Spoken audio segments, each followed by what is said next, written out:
Jimmy Graham and the Saints, they are ready for this game against the 49ers. How about the two leaders of these teams? They're ready too. Can't nobody play the way we play when we own our game. They don't respect us.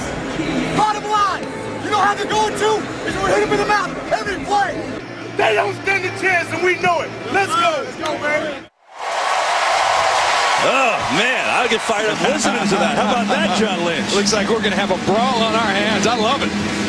Drew Brees, the don't respect card. Patrick Willis, the bad news for the 49ers is he is not playing again today. Two tremendous coaches in this league. Jim Harbaugh in his fourth season. Sean Payton's been here since 2006, and they have won an awful lot of football games. Harbaugh's Niners have been to the championship game 3 years in a row. Of course, Payton, a Super Bowl champ.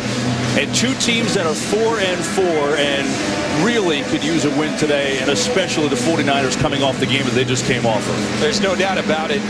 You know, the Saints were in a funk earlier. They've kind of found their way out of that funk. The 49ers very much in a funk, and they need this one desperately. And there you see the difference. I mean, the winner today goes to 5-4, and the percentages are so vast, and that's why today is important, no doubt about it. Saints starting a stretch of 3 straight home games. They played 5 games already on the road, and that's good because, as you saw, they've won 11 straight here at the Superdome. The Niners won the coin toss, and they will defer. So Phil Dawson will kick it off to Travaris Gadet. San Francisco electing to put that defense, ranked second in the NFL, on the field first. And here we go. Gadet going to take it 5 yards deep and take it on out. Gadet, good return out across the 20, and he works his way out to almost the 24. And we will get a look at Drew Brees having another great year. 70% completion is actually best in the NFL. As a matter of fact, coming into today, John, he's the best completion percentage in league history right now. Yeah, and he's looked like Drew Brees in the last couple of weeks. Early in the season, very Drew Brees-like, was turning the ball over with great frequency. They've gone back to extreme balance on offense, and it's helping Drew Brees out. They have run the ball a lot the last 2 weeks. Mark Ingram, 54 carries the last 2 games. They fake it and will throw it here, and they get dropped by Kenny Stills. Saints have always been about the run, even though you don't think it because the passing numbers with Brees are so incredible. But, you know, when they won the Super Bowl, they were a good running team, and it seems like they're getting back to that. They really are, and I think in a funny way, the best thing that happened to the Saints is that Kyrie Robinson and Pierre Thomas got hurt, because it made him put the onus on Mark Ingram, and he has taken it and run with it. Here they're going to go empty backfield on a second down. Brees going to hit Jimmy Graham, who gets hit immediately by Chris Culliver. It'll bring up a 3rd down and long. Well, there's a lot of key players out of this game. And 49ers defensively have done very well despite missing some monster players. Patrick Willis just can't get healthy with that toe. Bowman's been out the whole year, and so is Smith, but he'll be back next week. And so is Dorsey, who's been real good as a nose tackle for them last year. So all that, and Vic Fangio still getting it done. I think that's really the top defensive coordinator in football right now. What he's done for this to be the 2nd-rated unit in football, very impressive. Jim Harbaugh sprinted down the sideline at the last moment to call a timeout, so he saw something in the formation that he didn't like. And the 49ers First charge timeout. call their first timeout. You hear the voice of Bill Vinovich. He's our referee today, and a good one. We've got a good crew for today's game.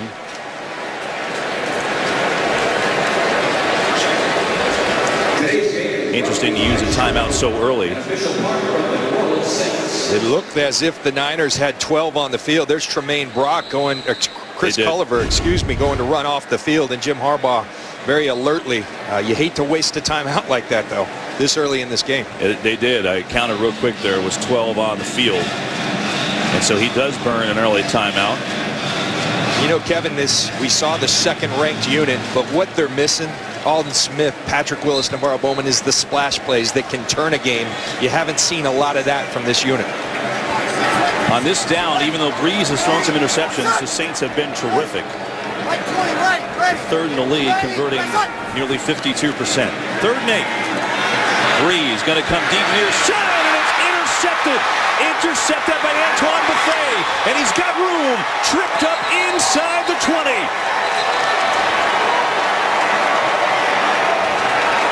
That is a start that San Francisco desperately needed. An outstanding play by Antoine Bethea. Watch him. He's in the slot against Marcus Colston. An outstanding break on the football. He goes and attacks it. That's just a great play by Bethea, who had an interception last week versus the Rams. Playing at a high level here of late. Drew Brees throws a football that Antoine Bethea says, thank you very much. The third interception of the year for Antoine Bethea, the free agent that came over from Indianapolis, and that is a big, as you said, John, splash play to start. Here comes Colin Kaepernick, and they start this possession on the Saints' 19th. They'll give to Gore, and Gore has a good run on first down. So Kaepernick, the last 3 games, we get a flag, too, on this play, back behind the Saints' defensive line.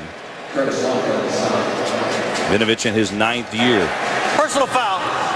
Face mask. Defense number 98. After this is the goal. Automatic first down. It's on the ex-49er, Paris Harrelson. I was starting to tell you about Kaepernick, who, you know, you looked, John, we talked about this. You looked at his numbers last week, and they weren't bad, but probably could have played a little bit better. He needs to play better. He does. Flat and simple. He had 8 sacks, and everyone points to the O-line. Many of those were Colin Kaepernick. He needs to get the ball out of his hand. I think they can help him by allowing him to use his legs in this game. After a penalty, it's a 1st and goal. And they're going to run it again. Up the gut is Gore inside the 5. And that is a theme, too, for these 49ers. Getting back to the run game. It's the last play, the penalty that made it a 1st and goal. Getting Gore is Kenny Vaccaro.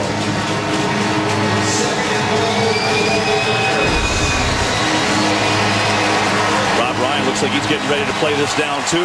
His defense has been much better the last 2 games.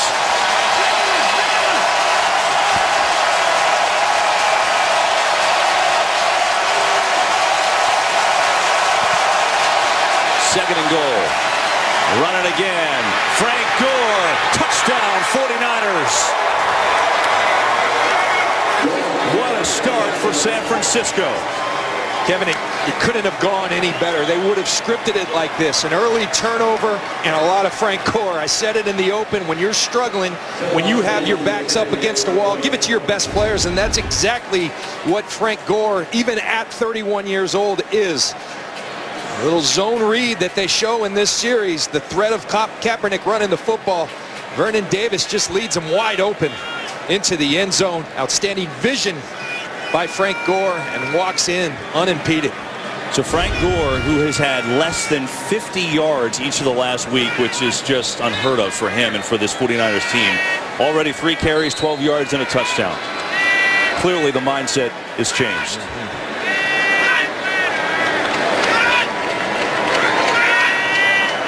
Phil Dawson, the extra point, and it's 7-0 San Francisco. 2 minutes into the game here in New Orleans. The defense, the interception from Bethea on a 3rd down play. A good return, and then Frank Gore, the finisher. 7-0 San Francisco in the 1st. Today's game is sponsored by Southwest Airlines. Book your low fare now at southwest.com. When you think of the 49ers, you think that they're a running team, right? Patted down your throat, John. That's the first rushing touchdown in 337 minutes of football. The 49ers? Yeah. Unbelievable. And, you know, in the red zone, give it to 21. It makes you look real smart. Guy can play. Sometimes you get enamored with how old they are. This guy shows no signs of slowing down. Dawson's kickoff taken by Cadet will bring it out again after a good first return. This one solid, too, across the 20 up to the 23.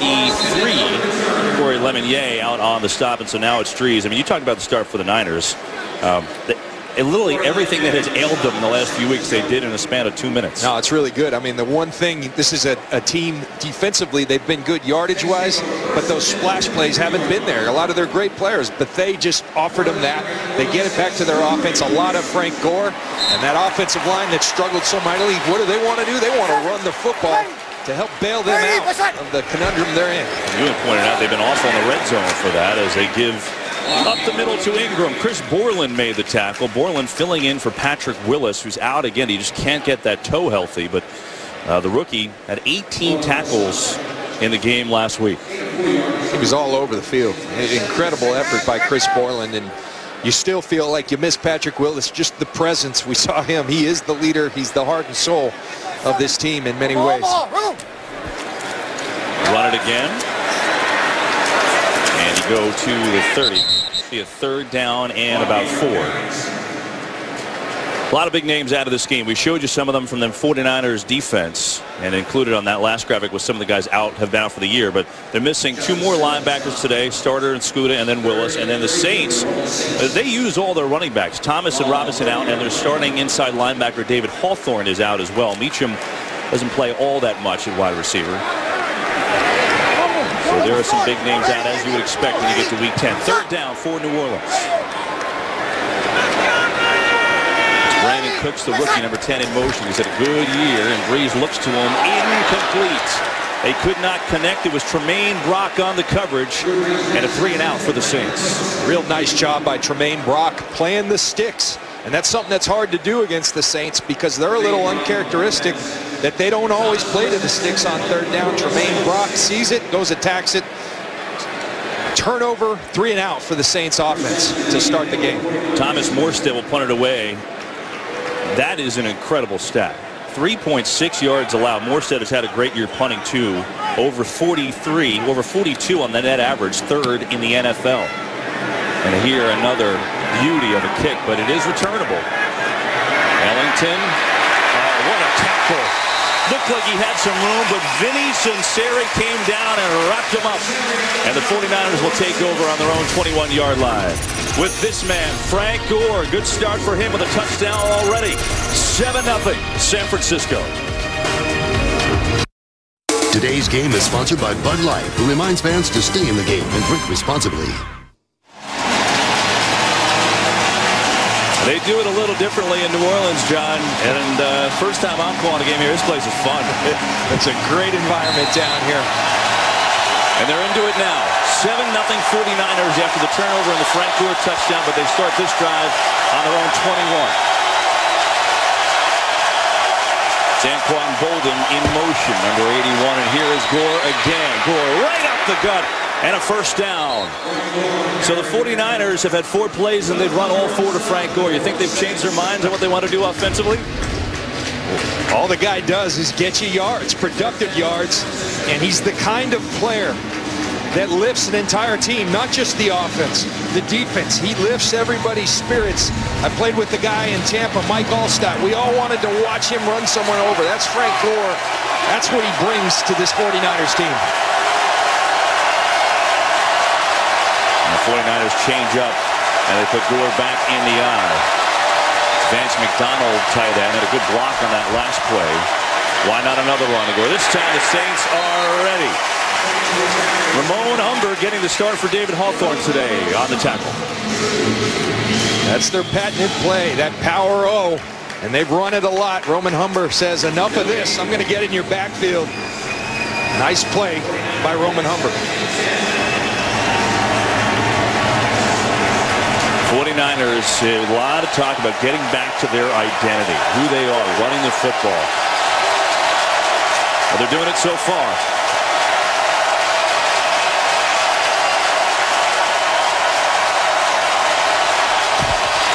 Kaepernick blocked up, gonna throw it for Bolden, couldn't make the play. Good coverage by Corey White. He was all over Anquan Bolden. You'll see this. Rob Ryan is an aggressive defensive coordinator. He's going to put these corners on that proverbial island a lot. I like the fact that the Niners challenge him, and an excellent play by Corey White, who's been playing very nice football of late. He's had an interception in each of the last 2 weeks. So now a 3rd down and 10.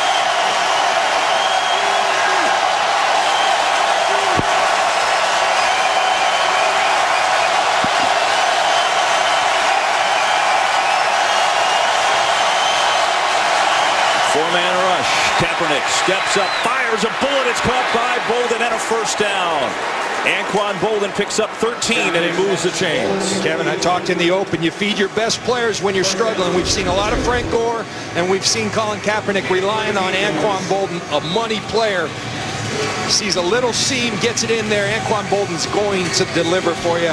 Excellent throw, excellent execution, and the protection, Kevin. We've seen all the sacks last two weeks. The protection looked great right there.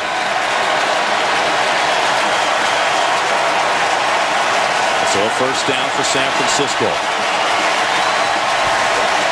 Run it again. It's Frank Gore. And again, good room for Gore. He's up to midfield. He's got 5.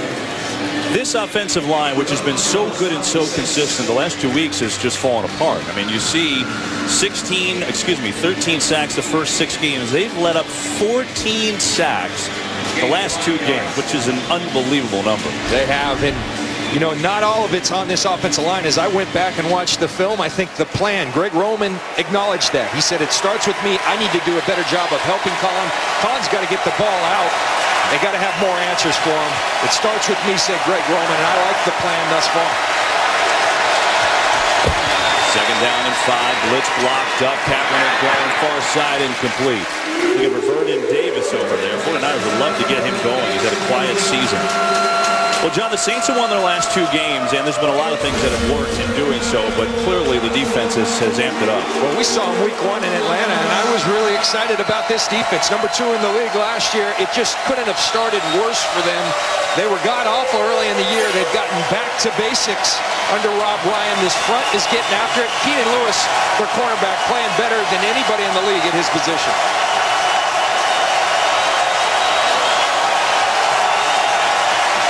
Look at this defensive lineup. What do you call that? Play clock at 3. Pressure picked up. Kaepernick's going to run it. And Kaepernick has a first and more. Colin Kaepernick tucking away. And he's all the way down to the 31-yard line. It's a run of 19 and another first down. There's that other element. You want him to take that next step as a pocket passer. You work on it constantly, but you can't take this out of his game because it is such a tough asset for a defense to deal with. You can't account for him. He sees the seam. I like it. Taking off and running, and he's a tremendous athlete, and he uses it there. Where has this been for San Francisco? This looks like the team that you're used to seeing, just in play calling alone. And it's working early. Another first and another run to Gore. Bounces off the initial tackle, but then he had no shot. Ramon Humber was there to clean it up. And Gore's going to lose 1.5 yards. I think it was Gillette who actually blew up that play. And what you get when you continue to run the football, we're seeing a lot of aggressive defense now. You suck a defense up, that opens up the opportunities in the pass game. But the Saints and Rob Ryan very comfortable with Corey White and Keenan Lewis outside. He'll put them in tough situations all day, and they've responded tremendously of late. Frank Gore has 7 carries here in the first quarter. 26 yards and a touchdown. He actually lost 2 on that play. Kaepernick looked over the middle, not there. Then it comes back to Vernon Davis. Nice little spin move. And Davis is going to get it down to the 25. He's going to pick up 8. John, I really like to get Vernon Davis going. He's had some injuries, but, I mean, here we are at the midpoint of the year. He's got 161 yards, and he missed 2 games, but he hasn't been right. That's the thing. He hasn't been right, and I think a lot of it, they got a lot of new toys. They got Brandon Lloyd. They get Stevie Johnson. Well, everyone needs to be fed, and you can't forget about an all-pro tight end. We see guys like Jimmy Graham throughout this league just wreaking havoc, and Vernon Davis has that in him. They're aware of it. They know they need to get him involved. 2 third-down conversions on this drive for San Francisco. 3rd and 4. 4-man rush. Kaepernick has another completion. It's to Crabtree, and it's another first down. They're inside the 20. And the much maligned offensive line has been excellent thus far. Look at this. This is just a pretty pocket. You've got that cup that you want, the ability for Kaepernick to step up, and when Colin Kaepernick has that time, he can keep his eyes downfield. Last week, he spent the entire game with his eyes on the rush because he got spooked early in that game. Today, not so. For last week, and Frank Gore wasn't in on the final drive. He's been in on every snap of the game so far. And he gets his 8th carry here. And he's going to hustle up the middle for a couple of yards. Here in the red zone, the 49ers have been deplorable on the year. They're scoring touchdowns only 40% of the time. That's the worst in the NFL. Why do you think that is? I think they've been doing a lot. They're very creative. Greg Roman, one of the most creative offensive schemes in the league. And you want to do so much. They throw so much at you. Sometimes you got to go back to Old Faithful. We saw it in that first series, and Greg Roman told us we would. He said we've got to get back to the basics in the red zone, and I think we've seen it thus far. Of course, they are 1 for 1 in the red zone today. And there's some movement, not sure who prompted it. Anquan Bolden says it's on New Orleans. Might have been John Jenkins, number 92. But I'll let trusty Bill Vinovich tell us that.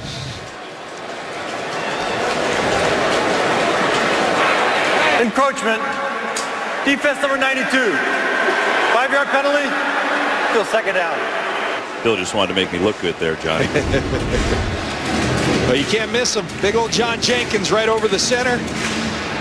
The silent count, the mechanics, and sometimes defensive linemen like Jenkins think they've got a beat on that silent count. The Niners and the rookie center, Marcus Martin, doing a nice job of changing that look up, changing the tempo to the snaps up. 49ers go with a big formation here. They're going to run it with Gould. And Frank breaks up the initial tackle and falls forward for a first down.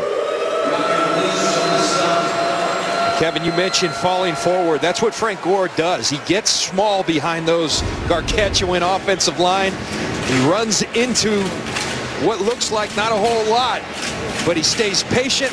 His vision sees the cutback hole, and then he falls forward. They're running behind that left side. Staley, Upati, going to their best players, to their money players when they need it. Carlos Hyde checks into the game at running back for the first time. A rookie out of Ohio State would get the toss. And Hyde, good cutback, still on his feet. Touchdown, San Francisco! 9-yard run for Carlos Hyde, his third score of the year, and it's 13-0. Well, I'd say this is back to the basics, back to 49er football. Watch Joe Staley, the left tackle. He's going to get out in front, pull, he kicks back and seals. Bruce Miller, the fullback, gets the defender on the ground, and Carlos Hyde does the rest. We're seeing power O. We're seeing Packer sweep. Old school football by the 49ers paying off. This is some impressive start by the 49ers. Dawson, extra point up and good. I think in a week where people were questioning whether they were about to hit the iceberg with the Titanic, they have made a pretty strong statement. No rushing touchdowns the last 5 games, 2 in the first quarter. And it's 14-0 behind that power running game. San Francisco. Today's Game on Fox is sponsored by Ford. Beautiful things happen when you go further. By K Jewelers. Every kiss begins with K. And by Geico. 15 minutes could save you 15% or more on car insurance.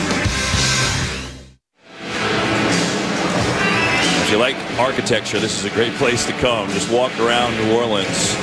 So far, it's been a heck of a trip for the 49ers, who came in, I used this last week, they came in discombobulated. They did, and they look like they're trying to fix things. I mean, GM Trent Baalke said on a radio show that things did look a little broken. Well, they don't look it today. And now, how will the Saints answer after taking an uppercut to the chin? Cadet on the return. Travaris Cadet did a few good returns today. And this one is going to work out to the 24-yard line. What a start for the 49ers. Kaepernick and Hyde has them up by 2 touchdowns. John, we had a discussion during the break. We were trying to determine what a word is. Well, I was just musing while you were talking about the 49ers prior to this game being discombobulated. Are they now combobulated? I don't know, but I'd like to think they just made a word. I like the word. Now the Saints, see how they respond. Down 14 in a building where they've been dominant, winners of 11 in a row. And they're sticking with the run. You know, it's interesting, too, because Sean Payton, you know, they've committed to the run the last couple of weeks. And he said, hey, you got to stay with it. It's going to be ugly at times. It's 14-0 early. You still have to stay with that Absolutely. theme? You got to stay with your plan. Sean Payton talked about it. There's going to be some bloody runs. It's not going to be all pretty against this defense. Drew Brees said it very eloquently. You got to play long against the San Francisco 49ers. 2nd and 7. Saints will take a first down at this point. Brees looking, had nothing, incomplete. So a rocky start for New Orleans. Let's go down the sidelines with our Pam Oliver. Well, Kevin, the Saints down here, I've been watching them on the bench. They are calm, very businesslike. The 49ers off to a great start. Them, not so much. Remember, this is a veteran team with a lot of leaders. They're keeping everybody together. Remember, they are calm and confident, and nobody is panicking. Back to you. Well, they do average 34 points a game in this dome. That's probably part of the reason for it. A 3rd down and 7 here. Looking for their first down. Ready. Easy. And movement. Looks like the Saints may have jumped. False start. Offense number 55. 5-yard penalty. Still 3rd down. So you see Jonathan Goodwin, the center, with a little flinch before he snaps it. And you know what's really interesting, very on Saints, like the 3rd least penalized team in the league coming in, it was the Niners who are the most penalized now. 3 penalties for the Saints, 0 for the 49ers. So everything going the 49ers way early. Goodwin had missed the last couple games too with knee and ankle injuries. Tim Lolito has started, so this is his first game back. 3rd and long. Brees gets hit, delivers one long for Cooks. Great adjustment. Brandon Cooks gets the crowd back alive. Coverage by Brock, but Cooks really made the play by adjusting to that ball. It's a gain of 35. Well, Drew Brees throws the long ball as well as anyone in this league, and a lot of it is because of the precision of the routes of these receivers. This is a rookie, Brandon Cooks, but did you see the patience in that route? They have a wonderful wide receiver coach who was an incredible player, Henry Ellard, and this is the most well-schooled unit I see across the league at any position. Henry Ellard doing one heck of a job with these young receivers. And the first down comes on a 35-yard pass play and a 1st and 10 at the San Francisco 38. Brees, pressure up the gut, in trouble, just going to throw it away. We've got our first game break of the day. Let's check in with Joel Klatt. All right, Kevin, let's go to Detroit. Brandon Cooks, a deep pass there in New Orleans, and Megatron, after missing 3 games, he gets the 49-yard bomb from Stafford. The Lions up on Miami, 10-0 in Detroit. Back to New Orleans. Kevin, John, and Pam. Man, he stinks, John. He's back. He's no good. Anyway, give credit, when he was out, Golden Tate had 24 catches for 349 yards in 3 games, so they did it without him, but glad to have him back as Ingram gets the carry on 2nd down. Kevin, you see Sean Payton continuing to stay with this run, and they are. The bloody runs, it's tough. You got Justin Smith, you got this 3-4 traditional 3-4 defense, very Bill Parcells, Bill Belichick-like with the New York Giants, New England Patriots. It's tough to run against them, but you have to. Sean Payton said hopefully those 2- and 3-yarders in the second half become 8-yarders. He had a great line. He said it's like hitting a rock with a sledgehammer. It has no chance to break if you stop hitting it, which I thought was great. 3rd down. Brees, and what a catch by Colston, juggling, corralling, and moving the chains. He had Parrish Cox in there with great coverage, but he held on. And this is the subtlety of Drew Brees' game. Watch him buy time by stepping up in the pocket, and Marcus Colston comes across well covered as you can be, gets his left hand, does everything right, but Marcus Colston done this a long time and done it at a high level, hangs on to that football. What concentration by Colston. That is tremendous. 1st and 10 at the 23. They fake to Ingram. Brees, Smith with the pressure, steps away and incomplete. Had time initially, but then Justin Smith came on in to blow that thing up. Jim Harbaugh said something last week that made me laugh about Smith, but first the play. Well, check this out. Little double coverage. Underneath coverage by Culliver. Bethea all over Jimmy Graham. They know how vital he is, particularly at this part of the field, down near the end zone. They're going to give Jimmy Graham a ton of attention. Harbaugh says to us last week, when Justin Smith walks by a mirror, the mirror says, Justin Smith, football player. I mean, it was hilarious. Ingram again. And there's Borland to make a tackle after a short game. You know, Borland's an interesting guy, you know, rookie that was taken out of Wisconsin in the 3rd round. John, this is a guy that had 2 labrum surgeries on his left shoulder, played his freshman year through it, and then had right torn labrum surgery coming out of college. I mean, that's pretty tough. It's a lot of labrums. Yeah. And all he does is make tackles, and that's why those labrums have been. But he is, Sean Payton said it best, he's a tackling Jesse. He is all over the field each and every game. Doesn't fit the profile of a San Fran linebacker, a little smaller, but boy, does he play. 3rd down, Cadet gets belted by Borland. What a play that was on a 3rd down. You just saw the guys he's replacing in Willis and Bowman, but Borland made it work. You watch Borland, he's going to be eyes all over the field on Breeze, the good break and the solid tackle. He just has tremendous instincts for the game of football. So a good drive for New Orleans to get something going for the first time today. And now it'll be a 40-yard field goal attempt from Shane Graham. He's had a good year, 13 of 14 on the season. Luke McCown is the backup quarterback, will hold. Graham is perfect, and the Saints are on the board. They needed that. Put together a nice drive, and then you get a field goal to get on the board. Last seconds of the first quarter, it's 14-3, San Francisco. Drew Brees talking with Sean Payton. They needed that. They were about to go 3 and out again, but Brandon Cooks with a big 35-yard catch on 3rd down, end up getting a field goal, and so it's 14-3, the final seconds of the first quarter here from the Superdome. Bruce Ellington, number 10, back to return it. Morstead, the punter who kicks off and is a good one at kicking off. Ellington returnable if he wants it, he'll take it. Oh, nice move, but still corralled well short of the 20 by Josh Hill. That'll take us to the end of the first quarter. It was a quarter for the 49ers. The big play from Bethea, the running game getting going. And it's 14-3, San Francisco.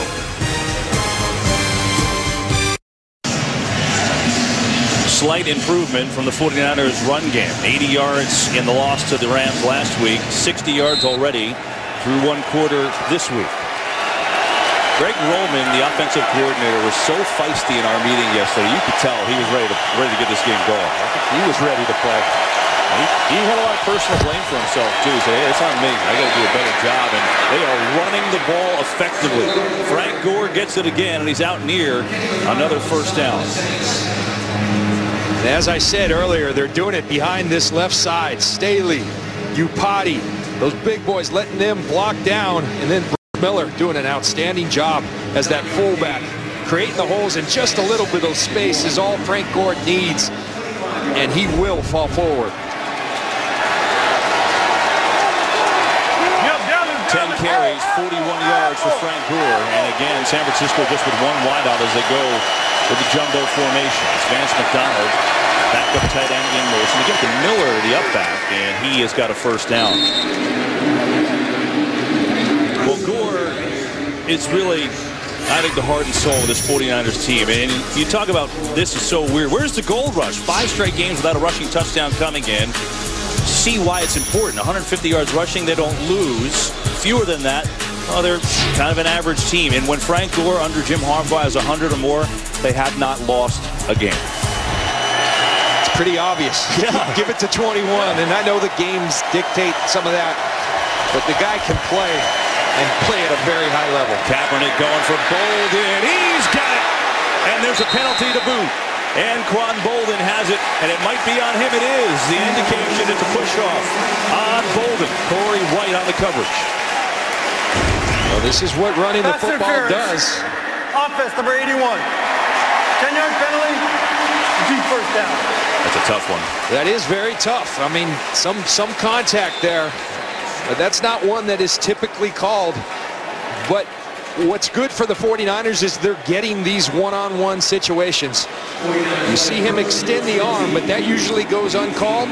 The official called it. A positive thing, though, is throwing the football downfield. They're going to have those one-on-one. Mike Pereira actually called in and said, good call. So I just played DB. I think on that last one, you see a little bit of a shove, and White kind of veered to the right. So you can certainly see why they called that. Here's Gore again on the run. And the Saints played it well there on that first down and long. Raphael Bush came on to make the play. He's a good player. He really is. They lost Jarris Byrd, a highly sought-after free agent, but there was no panic in the Saints building. They were excited about Byrd and his ability to make plays, but they knew they had a really good player in Raphael Bush. They like him so much. Last year we saw him in a lot of 3 safety looks because they wanted him on the field. He hits people, that's for sure, and he's got good numbers too. Carlos Hyde in the game of running back, his second snap of the day. His first one was a touchdown run. 4-man rush again. Kaepernick looking, throwing, Bolden. Good adjustment, and Bolden's got it. And now the ball came loose, and he couldn't contain. Keenan Lewis, who is one of the best quarterbacks in the league that no one talks about, was there to help make that play. Well, that's just playing to the end of the snap by Keenan Lewis. It looks like Anquan Bolden has a catch. He continues to fight and gets that ball out. Tough to do against Anquan Bolden. You say one of the best corner. I think no one's playing better at that position in the league than Keenan Lewis. Really?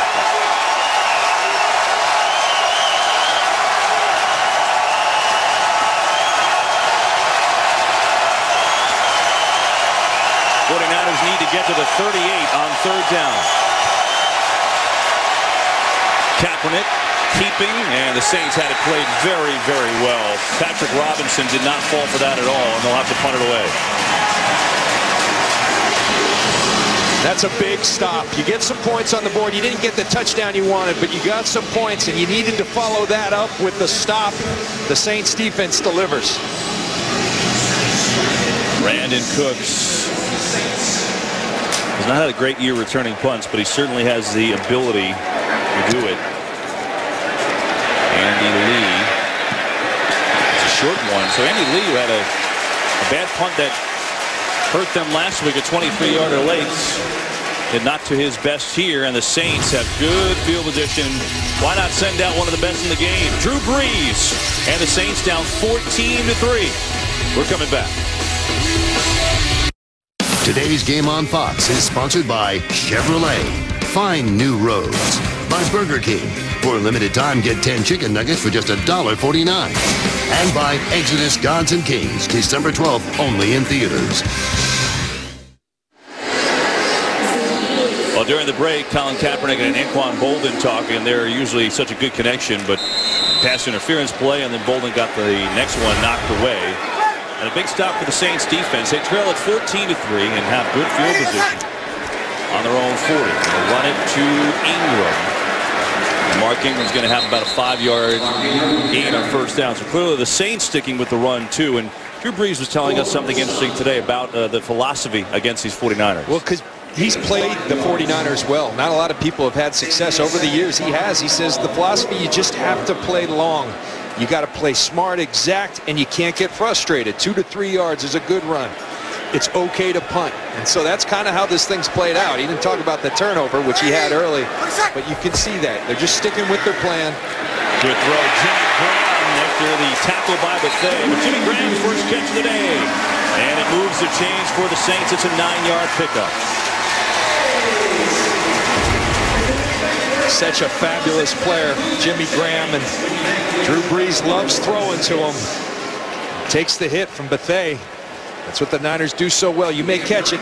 They're going to stop you in your tracks, though. Correct myself. That's his second catch of the day, John. Forgot the first. First one was for 2 yards. So they get Graham involved. And a 1st down for the Saints. They go with a bigger formation. They're going to run it again to Ingram. Good-looking run and a good hole. And Mark Ingram is near a 1st down. Good block by Benjamin Watson. We've got a game break with Joe Clapp. All right, Kevin, let's go out to London. Down 7-3. Dallas punts the ball away. Ace Sanders muffs the punt. Dallas recovers. In the ensuing possession, Tony Romo, best case scenario, guys, not on the field for long with that back injury, finds Jason Witten. Boys up 10-7. Back to New Orleans, Kevin, John, and Pam. Joel, impeccable use of the 2 highlight update there. That was good stuff. Platt is talented, man. Let me tell you. So is Tony Romo. So the Cowboys up there, 49ers up here, and here is Ingram moving the chain. So the Saints.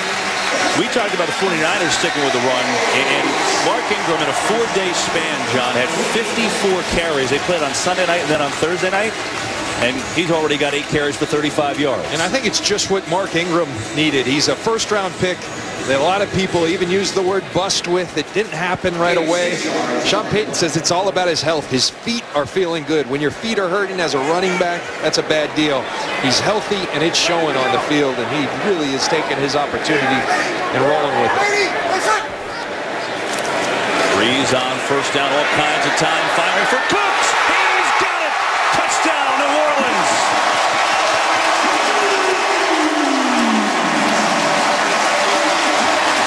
A 31-yard strike, and the Saints right back in it.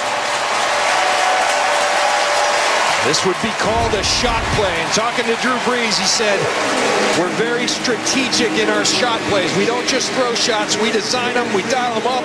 Well, here's one for the rookie who runs right by the other rookie, Jimmy Ward. What a perfectly thrown football by Drew Brees. And Brandon Cooks, a lot of people saying, but he's only averaging 9 yards per reception. Not anymore.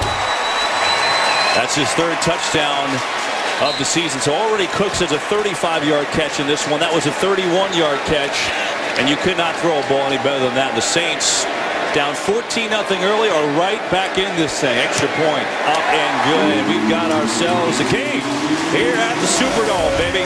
14-10 San Francisco, but the Saints just came marching in. 10 unanswered for them.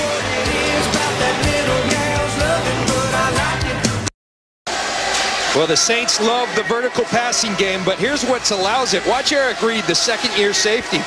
He's caught in what you call no man's land. He's not covering anybody. Jimmy Ward says, I need your help, buddy. He hangs him out to dry, and Drew Brees, if you have a lapse in coverage, he will find it and take advantage of it, and he does. Brandon Cooks has been the savior today for New Orleans. A couple of huge plays, including that touchdown. And this is kicked by Morstead right out of the back of the end line. A lot of excitement. Fox and Fox Sports 1, the place to turn Saturday for a full day of conference rivalries, including games with playoff implications as Washington takes on 19th-ranked Arizona and 6th-ranked TCU squares off against Kansas. It all begins at 3 Eastern on Fox, Fox Sports 1, and streaming live on Fox Sports Go. So Cooks today has 2 catches for 71 yards, basically leading to their 10 points. That 35-yard catch was on a 3rd down. He's been huge. Breeze right back to the tablet. 49ers football up 14-10. Kaepernick, pocket breaks down. Gonna loft it wide open. He's got Stevie Johnson. Good patience by Kaepernick, and he picks up a big play and a gain of 21. Well, this is a different Colin Kaepernick. First of all, what a job by Stevie Johnson staying alive. If Colin Kaepernick's going to find time like that, find space. That's exactly what he does. He finds the space. Kaepernick last week, his first read wasn't there. His eyes went to the rush. He's doing a nice job today of keeping the eyes downfield to find a guy like Stevie Johnson. 49ers come to the line in a hurry.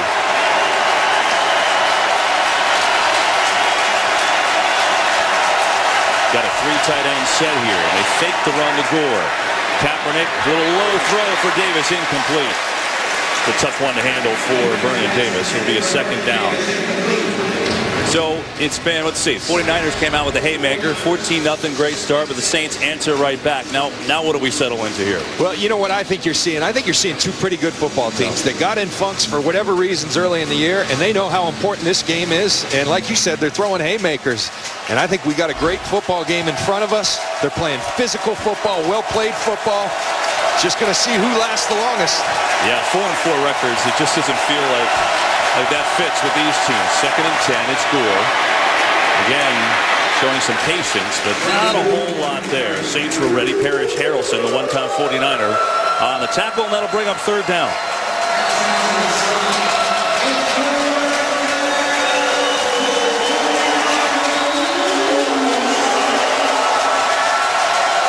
49ers 3 of 4 on third down so far today.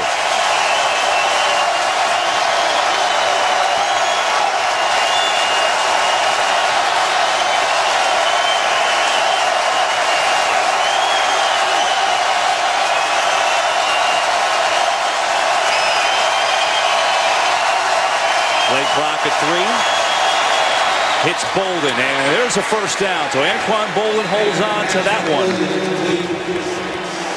And it'll move the chains for the 49ers. All kinds of pressure. 8 sacks allowed last week. Their line's doing a good job today. They really are, and I think Greg Roman's doing a nice job adjusting. Last week we saw long developing plays that played to the pressure, negatively to the pressure the Saints are bringing. Today, quick throws, ball out of his hand, and I like the fact he went right back to Anquan Bolden. Anquan Bolden is a stud.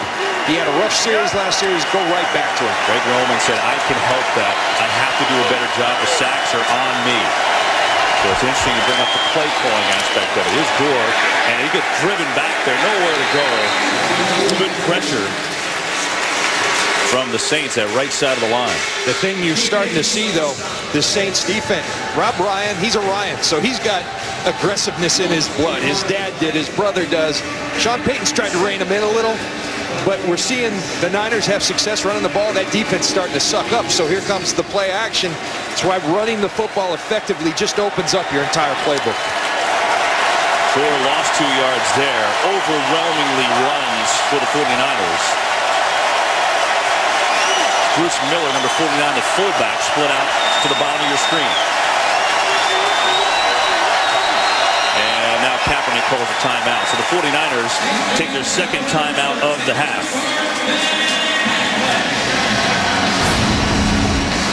And we'll take one as well. Started fast, but now we've got a game on our hands. 14-10, San Francisco. Today's game is sponsored by Pizza Hut. Find the best deals at pizzahut.com.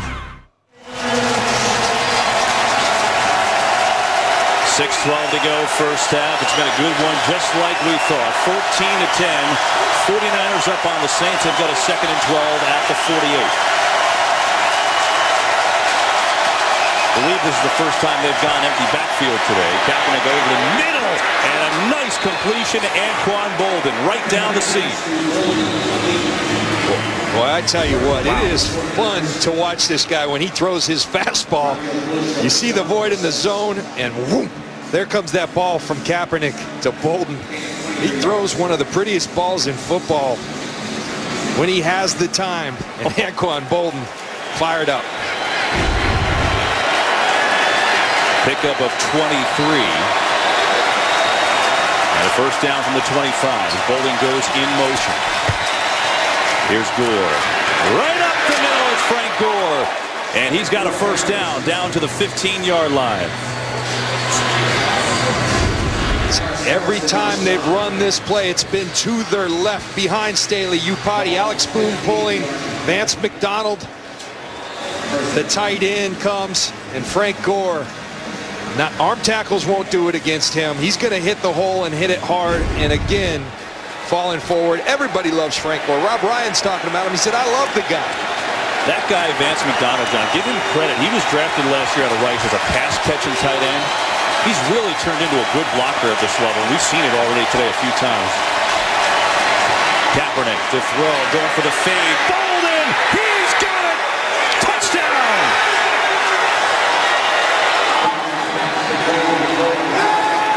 He went up and over Keenan Lewis, a 15-yard score. Again, you're getting the one-on-ones. That's what you expect from a Rob Ryan. He goes back to the push. They're not going to call it again. That gives them the separation. You can't throw it any better. What a catch, what a throw. John, I know that Colin Kaepernick's numbers the last 3 games have been pretty good statistically. But if you watch the games, he's a different player today. Would you agree? I think he is. Yeah, I really do. I think he is a competitor. He was disgusted with the way he played. Yeah. Forget the 97.7 rating. He took 8 sacks. He knows it. He's responding today. They're going to review this, and while they do, we'll take a break.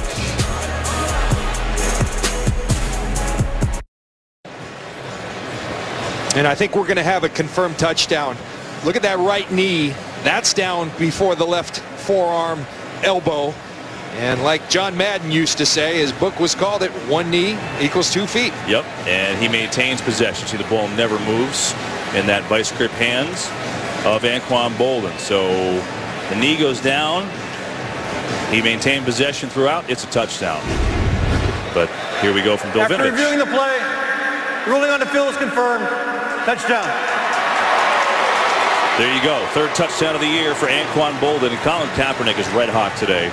4 of 5 on that drive for 68 yards. An 80-yard drive that had 5 plays of 10 yards or more. He's throwing the ball with zest. He's patient. Seen a lot of good things from the 49ers quarterback today. I think they're setting him up for success. They ran it early. The throws are quick throws, which have allowed him to establish a rhythm, and he's hot. Now Dawson with the extra point. Up and good. And so an impressive drive by the 49ers. 80 yards they go. Boldin with a couple big catches and the touchdown, and it's 21-10.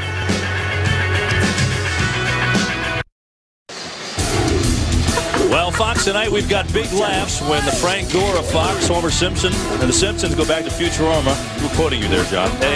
Eva Longoria joins Brooklyn Nine-Nine, plus great new episodes of Family Guy and Mulaney. Sunday Fun Day tonight at 8/7 Central on Fox. Colin Kaepernick and Anquan Boldin hooking up for a couple big plays on that drive. Boldin's got 4 catches for 61 yards and a touchdown. So much for Sean Payton's theory. We meet with him Friday. He said this may be one of those games. First 1 to 3 touchdowns. Well, I think we got a lot of scoring in front of us. I think he meant first 1 to 3 touchdowns in the 4th quarter. The way this game. It's funny. They never really do play out the way they seem, right? They don't. Think defensive battle, a lot of hard hitting. We've had hard hitting, but we've had some offense in this one. Short kick. Cadet's going to take it out. Coming back to the middle. That's a poor decision because Bruce Miller ate him up. And the Saints with poor field position. Home sweet dome indeed here at the Superdome. New Orleans has won 11 straight. Longest in team history. As a matter of fact, with Sean Payton on the sidelines, it's 19 in a row. Why? Drew Brees nearly unstoppable here. Those numbers are fantastic. The closest they came to losing was to this group last year. 23-20, a 3-point win over the 49ers, and that was the controversial Aaron Brooks hit on Drew Brees that kept the drive alive. Ahmad Brooks, not Aaron, excuse me. Nick Tooney in the game for New Orleans for the first time at wide receiver. Brees going to go over to Cooks, and he's had himself a nice game. Parrish Cox was on the coverage. This guy's a good player, Brandon Cooks. He's a rookie, but he does not play like a rookie. He plays with tremendous smarts, savvy. Drew Brees just loves him. He can't say enough good things about him. Says things like wise beyond his years. And I really think it goes. Look, he was a great receiver who caught the ball a lot. He played for Mike Riley in college, who was a professional coach, professional style. But in addition to that, Henry Ellard played for 16 years in this league at a high level. Then he's got Marcus Colston, who's been doing it for a long time. So just a great situation. There's Henry Ellard, the wide receiver coach. And former great Ram, and a couple others as well. Ellard there. Meanwhile, there's an injured 49er. It's Ian Williams, the nose tackle. Important cog because they've played without Dorsey, who's still out this year. And Williams has played pretty well in the middle. He's been battling a shin injury. I don't know if that has anything to do with this, but it looks like they're down in that area, so who knows. Dorsey, I think it's close. He's on that list, the designated to return IR. He tore his biceps in the preseason. And you got to like that. Jim Harbaugh, you know, a lot of rumors floating around. One thing I know, the guy can coach some football, and he cares about his players. He doesn't care really what you think about him, and can be tough to deal with, but that man can coach some football. And a lot of people doubting him, and you know one thing, his teams are going to come out fighting. Well, in 3 years, he's led his team to 3 championship games, 1 Super Bowl. And you make the argument that he's 2 Michael Crabtree catches away from a Super Bowl ring and 2 Super Bowl appearances, right? Absolutely. I mean, what more do you want? Yeah, exactly. And I've seen him do it every place he's been. He's been successful at my alma mater, Stanford. Turned around a program, and now they're on the map each and every year. knows how to get the best out of football teams. Number 92, Quentin Dial, second-year man from Alabama, now at the nose tackle for the 49ers. Spin move Ingram, but he gets gang tackled here. Nowhere to go. Chris Culliver came in there from the secondary. Got so much respect for this defense because it'd be really easy to say, here's the tough sledding, the bloody runs that Sean Payton. You see Justin Smith just owning Ben Grubbs, slows him up, and there comes the rest of the 49er defense. But it would be really easy when you lose arguably your two best players in Alden Smith to suspension, Navarro Bowman to injury, to say it's just not our year. Instead, number 2 in the league. Unbelievable and a well-coached unit. So technically today the 49ers, they play a 3-4, so they're all 4 of their potential starting linebackers are out. That's what you're dealing with. Cadet in the game on a 3rd down and 4. Showing blitz, here they come. Bree stands in, going deep. It's dropped. You just never see Colston drop one, and it was perfect, but he let it get through his hands.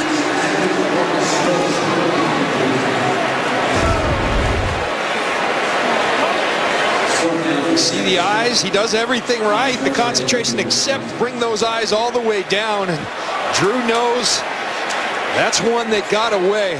Perfectly thrown football. Right there, the eyes just don't bring it all the way in. And Marcus Colston, such a pro, just missed a big opportunity. He's got some of the best hands in the league. So a huge play. Here's Ellington. And another great special teams tackle. That's 2 made by Vinny Sunseri. And now a late flag away from the play. Bruce Miller got tangled up with a Saint who's down. Ellington is hurt on another part of the field. Edwin Baker, he's the one that tackled with Bruce Miller there at the 40. I didn't see exactly what happened, but that's where the penalty flag came out too. That's big for the Saints too, with Pierre Thomas, Kyrie Robinson out. Other than Cadet, that's their backup running back.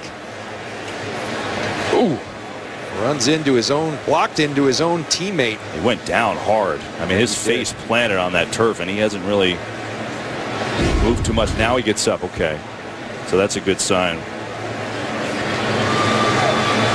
So Ellington worked on one side of the field, and they work on Baker. And we're also waiting on a penalty. We also have a game break in a second.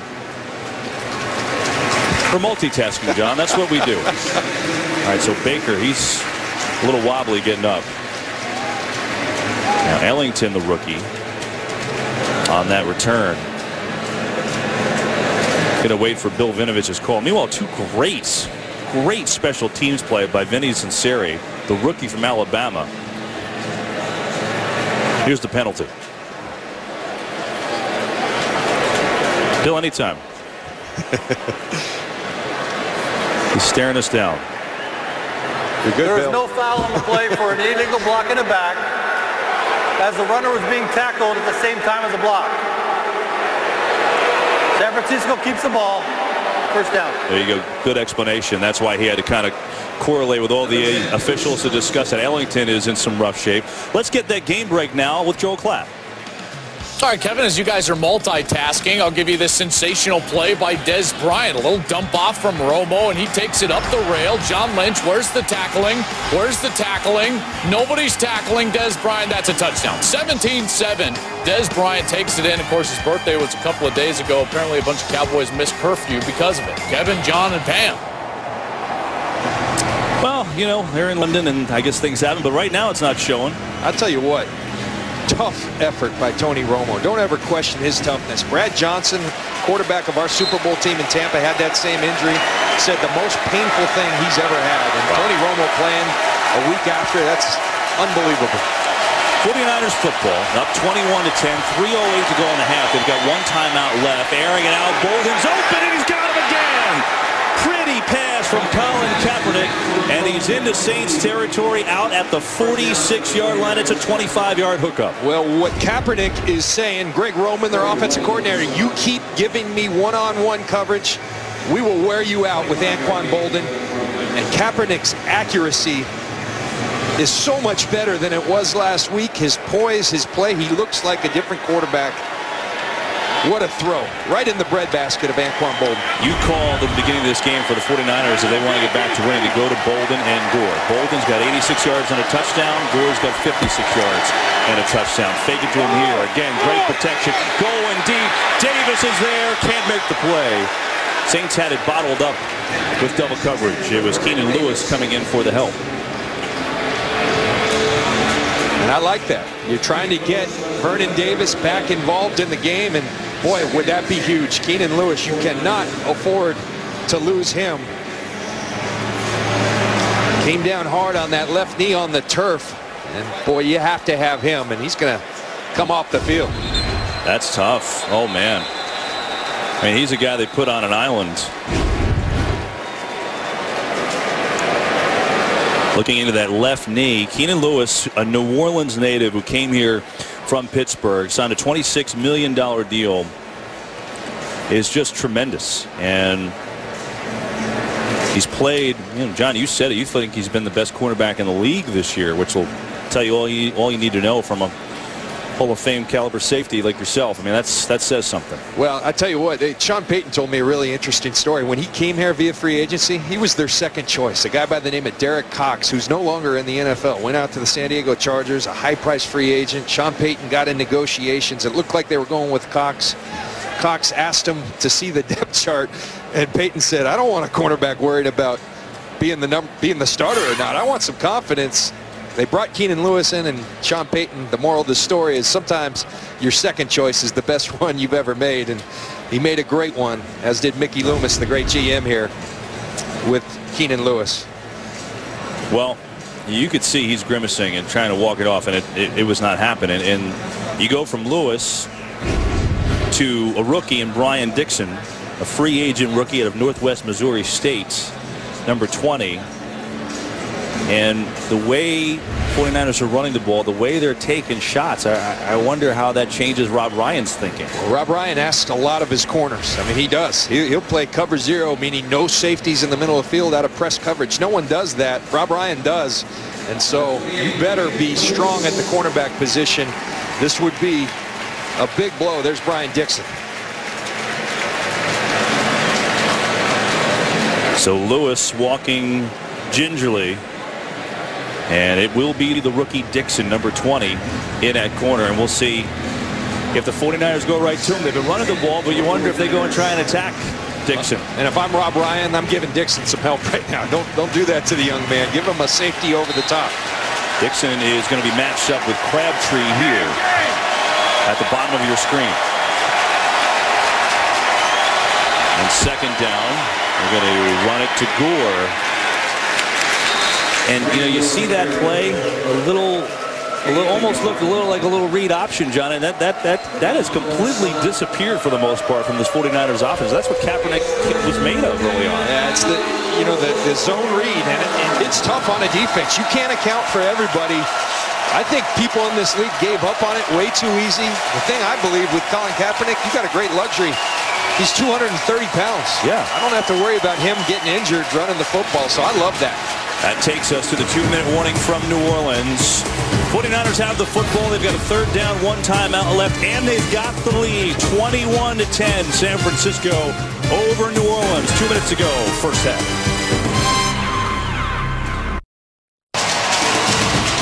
You can follow your favorite team all season long. Go to itunes.com/NFL.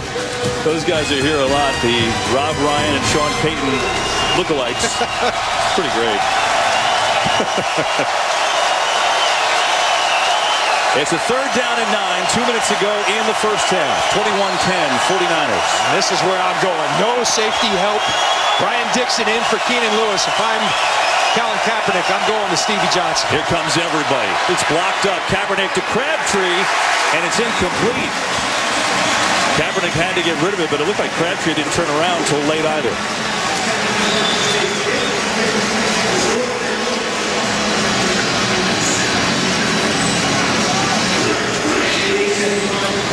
Well, Ryan going with the all-out blitz there. And Greg Roman, the offensive coordinator for the 49ers, said, hey, you know, Rob Ryan, one thing, if he's going down, he's not going down with his hands in his pockets. He's coming. He's unloading everything.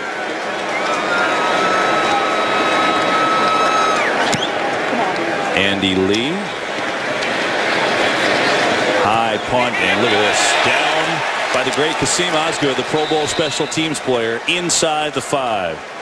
In honor of Veterans Day coming on Tuesday, instead of going to Kurtz in L.A., we go to Fort Benning, Georgia to find out what's coming up on the Visa Halftime Show. Coming up at half, we'll catch you up on all the highlights from the early games. Did Big Ben throw another 6 touchdowns? We'll find out at halftime.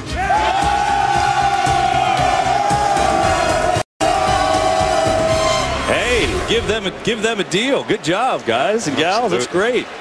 And I know they love watching these games. And to all the troops out there, we want to thank you for your service. We appreciate it. Well, John, you know, we were singing God Bless America on Bourbon Street the other night. So, no, anything is possible. Jimmy Graham makes the catch. Chris Borland right there. As the Saints, all 3 timeouts, but time ticking with 1:35 to go in the half. I think you want to put points in. You got a quarterback you can trust in Drew Brees. Trust him right now. Try to get at least a field goal prior to the half. Brees back, 3-man rush. That's it, and it's dropped over the middle. That was for Graham as well. And so the clock stops. 49ers now thinking they have 1 timeout left. And if they hold here, they get to stop the ball, stop the clock. Wow, it deflects off Quentin Dial's helmet. And that disrupts Jimmy Graham, I think, who's screened out, can't even see the ball coming from Drew Brees. 3rd down and 6. Brees in trouble. Justin Smith was all over him. Was there a player there? Cadet was there. Okay, all right, there you go. Thinking for a second intentional grounding, but Travaris Cadet was there. They're trying to get a screen here, and it's an excellent job by Ahmad Brooks. Cadet is in the area, and a great job by this San Francisco defense, not only with the 3 and out, but almost no time came off the clock. In this sequence, they're going to have time to take another shot at putting points on the board before the half. That is the 4th 3 and out that the Niners defense has forced, and now Ellington hurt, so Parrish Cox back to receive, but oh, what a punt by Morse. There's no chance to return it. But John, you hit it. 1:13 to go and 1 timeout for the 49ers. Game break time. Let's check in with Joel. All right, Kevin, you guys obviously have Brandon Cooks, a great rookie wide receiver there in New Orleans to cover. Well, Jace Amaro, the great rookie tight end for the Jets, he finds the end zone. And how about this? The 1-8 Jets up 17-3 over the mighty Pittsburgh Steelers. Kevin, John, and Pam. Exactly what we thought, John, wasn't it? Go figure. I mean, but is Big Ben going to throw 6 touchdowns in the second half? Unbelievable. The Steelers came in red hot, and here come the Jets. So now, this is a critical stretch. 1:13 to go in the half. 21-10 San Francisco, and good field position at the 44.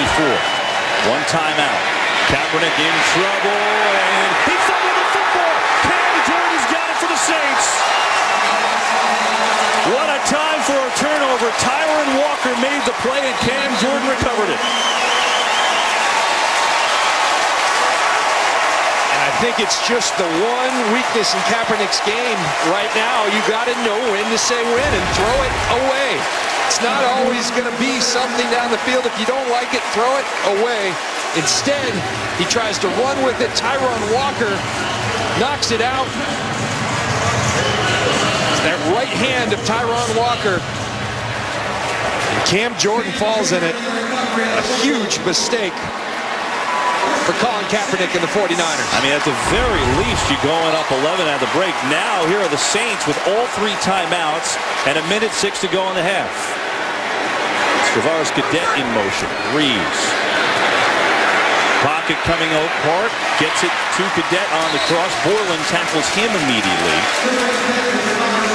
Going to pick up 6 with the clock under a minute. They've got plenty of time. 3 timeouts, so there's no rush for Brees. This is as good as anybody in this spot. Low snap, but gets by Brees, picks it up, somehow composes, and Graham has the catch on a first down. You believe that? Now you're going to call your first timeout with 37 seconds to go. Talk about poise. Poise poise and athleticism. I think it's something. This is just how you draw it up if you're Sean Payton, Pete Carmichael, the offensive coordinator. All right, Jonathan, we want you to roll it back to Drew. He'll find it on the ground, get his eyes up, and unbelievable. But his athleticism and the poise, the word you mentioned, it's rare. And it's something that kind of goes unnoticed. They think he's a grinder. It always irritates Sean Payton. He said this guy is an elite foot athlete. He can dunk a basketball any which way. Beat Andy Roddick in tennis as a youth. I mean, the guy is an athlete. And Drew Brees had a rough start to this one. Threw a pick on the first series, but his eyes never came off downfield there. And picks up a big first down. Now New Orleans in field goal range. They want more than that. Pressure coming from Lynch. But he gets it off to Cooks. Brandon Cooks in space. And he's going to have about 7 or 8 yards. See where they mark it officially. Eric Reed. Top clock down to 23 seconds and still 2 timeouts. I'm surprised you're not using. You can't take those timeouts with you. They wasted a lot of time right there. Brees, 3-man rush. Throwing, looking, Graham, end zone. Triple coverage. It's intercepted. Culliver's got it. Culliver looking for some blocks. Chris Culliver taken down. Wow, what a stunning finish to this half. And an enormous play by Chris Culliver as Brees threw into triple coverage for Jimmy Graham, and that one had no shot. Well, you got to call it like you see it, and that's a poor decision by Drew Brees. It's one thing getting it to Jimmy Graham, but look at 3 guys right in that area around Jimmy Graham, and he tries to force it in.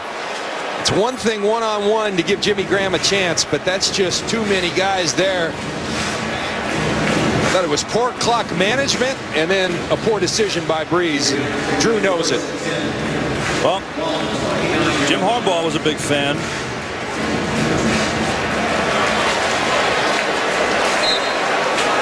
That's just an enormous turn of events. It really is. And you know, we said Drew Brees and the Saints so good at that spot. Not calling a timeout, and then because of it, forcing it, and they don't get any points.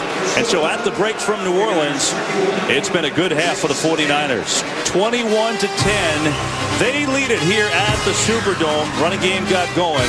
Halftime festivities coming up on the Visa Halftime Show. The studio when we come back.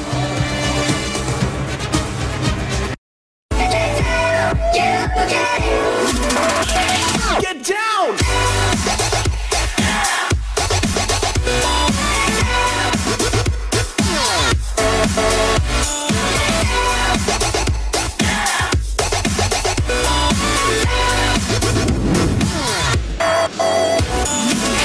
We get set for the third quarter. It's 21-10 49ers. That's some excitement. Today's excitement brought to you by Nissan. Frank Gore, 15 carries, 57 yards and a touchdown. Believe it or not, 49ers' first rushing touchdown since week 3. It was a span of 337 minutes without a rushing touchdown. And because the 49ers won the toss and deferred, they will get the ball to start it off here in the second half. Carlos Hyde, the rookie, back to return. Bruce Ellington went out with an ankle injury. And so here's Hyde. He's going to take it out from 8 yards in. And that breaks one tackle. Pretty good return from Hyde, which could have been a disaster. Well, I think when we came into this one, John, we talked about identity and getting Frank Gore involved. Well, he's involved. Yeah, you call it identity. Howie, Michael, Terry, and Jimmy called it the formula. Yeah. And the formula is 49er football, running the football, and then also your best players. Getting to Frank Gore, getting to Anquan Bolden, Kaepernick, allowing him to use his athleticism. They've done that very well. Missed opportunities for the Saints. Yeah. I think Marcus Colston running down the middle of the field, ball right in his hands, and he lets it go. And then that last drive, terrible clock management and a bad decision by Drew Brees. Now, they were gifted a turnover there, but the Saints couldn't even get a field goal. The interception by Culliver. Here's Gore.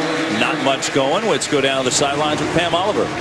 Well, Kevin, Saints head coach Sean Payton had a few simple solutions. It's just a matter of execution. He was stressing balance, balance, balance. And oh yeah, be better on third downs and stop with the turnovers. Meanwhile, for the 49ers, a fired up group as they headed into the locker room. Jim Harbaugh telling me critical for them just to continue what they're doing. Play good football and stay aggressive. Back to you. Also got 90 rushing yards on the day, so that's what they're doing, Pam. Kaepernick comes to Miller, who bobbles and does not catch the football. And that'll bring up a 3rd down and long. And I think, too, what they're doing, John, and you talked about it, they're running the football, but that's made Colin Kaepernick a better player today. Well, it's giving him one-on-ones on the outside. Anquan Bolden will win those if you give him enough opportunities. And big development here. Keenan Lewis not on the field in the second half. So you're playing with Brian Dixon out there. Rob Ryan's so aggressive. We'll see if the Niners can take advantage of that. Dixon is number 20. Lewis, the best cornerback. And he's out with a quad injury, questionable to return. 3rd down and 8. Blitz coming. Kaepernick unloads, and he's got Stevie Johnson. And it's a 1st down. Corey White on the coverage, but he hooks up with Johnson for 18 yards. Well, Mike Shanahan, my old coach in Denver, used to say, if you're a wide receiver, you can't win one-on-ones, start selling cars. Well, the Niners are winning their one-on-ones. And Stevie Johnson does a tremendous job of it right there. You know, John, I didn't win any one-on-ones with wide receivers, and I also sold cars. And you did it well. 1st down for San Francisco.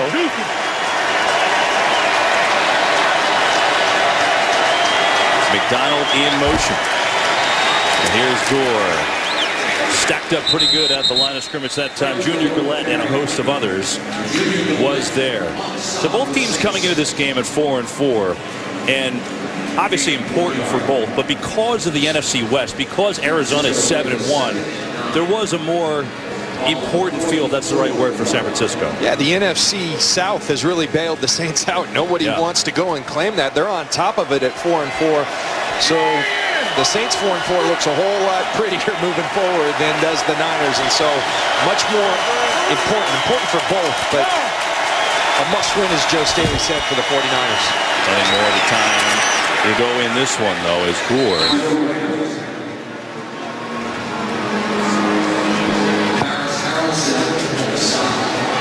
Now there is Lewis. We were talking about Lewis.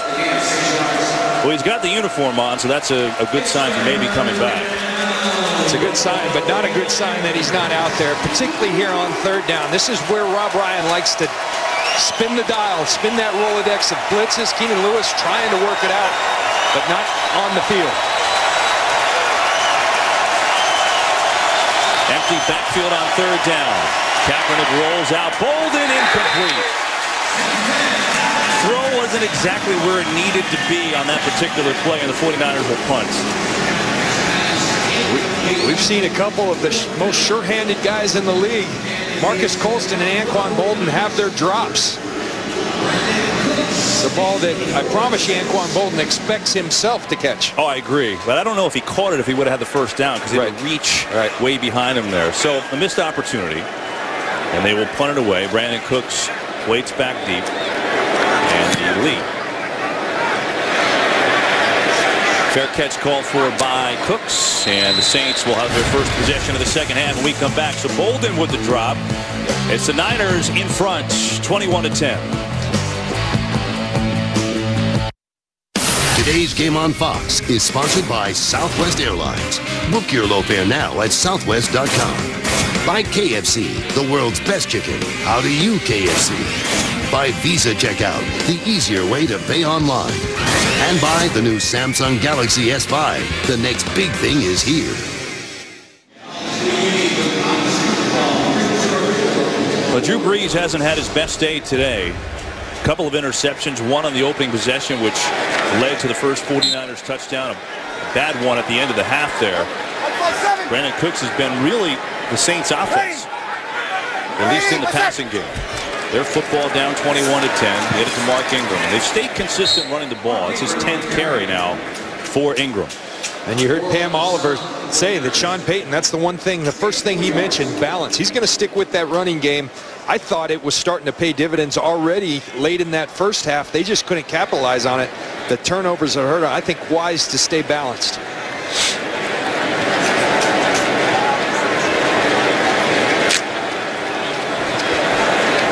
Second down at 6. Easy, kill, Mike 50. Gonna have a draw on this play. Good job by Cadet to stutter step and wait for that hole to open. He's got himself a first down. Tavares Cadet getting a rare carry. Well, very nice carry by Tavares Cadet, but Drew Brees getting them in the right play. You heard him kill. Well, that means they were in a pass. I'm going to put us in a run because he saw the two deep safeties.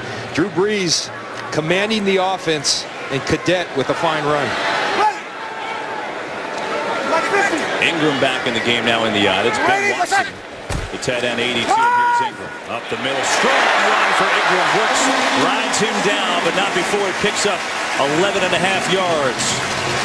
Kevin, there's that sledgehammer that Sean Payton, if we keep running, those bloody runs become 10-yard runs all of a sudden. Great blocking up front. Grubbs up on Borland. Ahmad Brooks doing a nice job to come and make that tackle just north and south. Strong running by Mark Ingram. Ingram came into today with 431 yards on the year. And you look at where he is, 51 yards today. His career high is 602 yards. That was in 2012. But this is the first time he's been the workhorse for the Saints team. On first down, Brees, a lot of time over the middle and incomplete. Looking for Benjamin Watson there. You know, you brought up something interesting earlier. You said because Kyrie Robinson and Pierre Thomas are out, and both very good, they have this three-back rotation. You think it's helped Ingram. Why does that make a difference? I think it's helped the team, really, because they've always been a running back by committee team, and they've done it well. But Mark Ingram's a guy who needs carries. It takes him some time to get into a game. That physical style wears on defenses, and those injuries have given him the opportunity to showcase that. This is 12th carry, but that time Antoine Bethea said, Came up to make the tackle from the safety position. Bethea's got a pick today, too. Watch Bethea right here. This is how you play the safety position. You see it, and then you go get it, and you arrive with bad intentions. Antoine Bethea, textbook tackling, and really, prior to the last couple weeks, I think that's something they've been missing. Dante Whitner went to Cleveland, that physicality from the safety position, but Bethea, who's done it very well for a long time in Indy, starting to make his presence known. Now a 3rd and 9. Saints have been terrible in this department today. Brees hit as he throws. Graham, sure-handed tackle by Cox. That had first down written all over it. Parrish Cox with a big tackle. I tell you, Vic Fangio's defenses, they do things right. You got to be able to tackle in space. Parrish Cox with the tight coverage and then the tackle right on the spot. It's just how you play defense. Now you get to go return a punt. And Jimmy Graham is 6'7", 265. Parrish Cox is 6 feet, under 200 pounds. But that was a tremendous. I mean, that's huge. Not only first down, he could have a 20-yard gain there. 49ers doing the little things here today. Morstead, another fantastic game. 3rd in the league in net average coming in. This one, though, may get to the end zone. And it does. That not exactly what he wanted. San Francisco takes over on their own 20. It's the 49ers game so far. They're up 21-10. Jim Harbaugh flat out wins. I mean, the University of San Diego put them on the map, 29-6 in 3 years, went to John, your alma mater, Stanford, and really look what he did to that program to turn it around. And now let's not forget, this is an obvious proud franchise with great tradition, but they were in a dark period until Harbaugh took over and has been incredible for this team. And quite frankly, you and I have been talking, the fact about the reports, you know, from Jay Glazer initially about him being out after the year, I think is just insane. Yeah, I don't think the reports are insane because... Yeah, not the report, I mean the idea. No, exactly, because you'd be putting yourself in a hole that's just senseless. You've got a guy who's brought back the pride of the Niners. You've got a great GM in Trim Balky. They may have some philosophical differences, tough personalities. Figure it out, guys. It's working pretty darn well. 1st and 10, San Francisco up 11 here in the 3rd. Kaepernick has all day. Now some pressure comes and he's in trouble, and now he goes down. Kaepernick had a long time to throw the ball, but Cam Jordan came in and gets the sack, his 5th of the year. So Greg Roman tries to take a shot here. It's only a 2-man route, and so Colin right here, here's where he's got to grow a little bit. When it's covered like that, throw the football away. Live to see another down. Instead, you've got your team in a 2nd and 20. I think it's his one weakness. And I think some of it, Kevin, because he's such a phenomenal athlete, he feels like he can get out of any situation. But if he just learns to throw the football away, it will help him tremendously. Keenan Lewis is back in the game, number 28 at the bottom of your screens. That's big news for the Saints. They throw it the other way, though, looking for Stevie Johnson. And he gets taken down. So Lewis back in the game. Let's check in with Pam. Well, there, Kevin, I asked Sean Payton about Keenan Lewis and if he would return. He wasn't sure at the time, but Keenan has returned. And I tell you, I've been watching him. He can barely run. He's wearing a very bulky brace on his left knee. But the Saints say it's a quad injury. He was working on that, trying to loosen it up. He can't even backpedal. We'll see how that goes back here. I mean, that doesn't sound good. And we show you the brace, and he just limped into the huddle. Here he is, and he is limping severely. Give him credit for being out there. 3rd and 15 now. Kaepernick bobbles, recovers, throws. Bolden drops it! Oh my goodness! That's 3 drops today for Anquan Bolden. First of all, a tough snap. Good job by Kaepernick bringing it in. You see it high and to his right. But he can't throw it any better. And we've seen, I said it before, Marcus Colston, Anquan Bolden, 2 of the most sure-handed guys in this league, drop passes today. It happens to the best. Yeah, it's bizarre. Bolden's got 3 of them. Colston dropped what could have been a touchdown before. And now Andy Lee's punch. And a late penalty thrown at the 25-yard line. Hang on.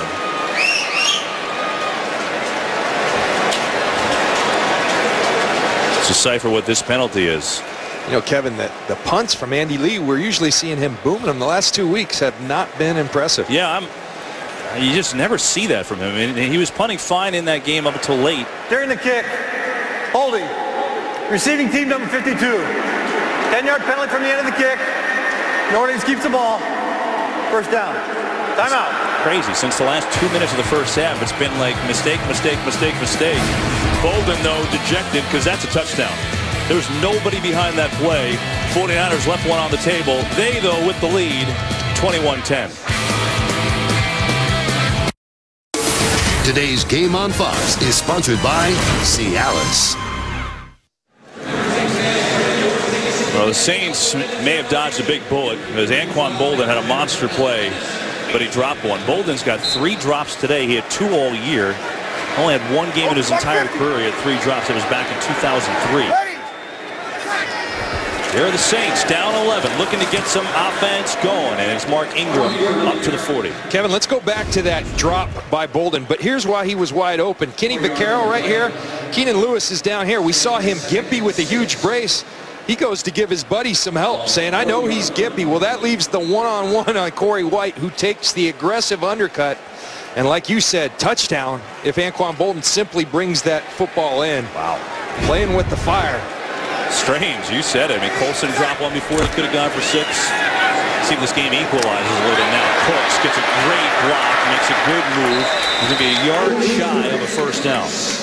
Well, you really do get the feel. Even with all those players we've talked about out for the 49ers D, it's tough sledding on everything. There's no freebies. We saw the shot earlier that Drew Brees had to Cooks, but they make you earn everything. I think it's the hallmark of Vic Fangio's defense, and I cannot say enough of Vic Fangio playing without a lot of his key players, star players, and still playing incredibly effective defense. Saints just 2 of 8 on 3rd down today.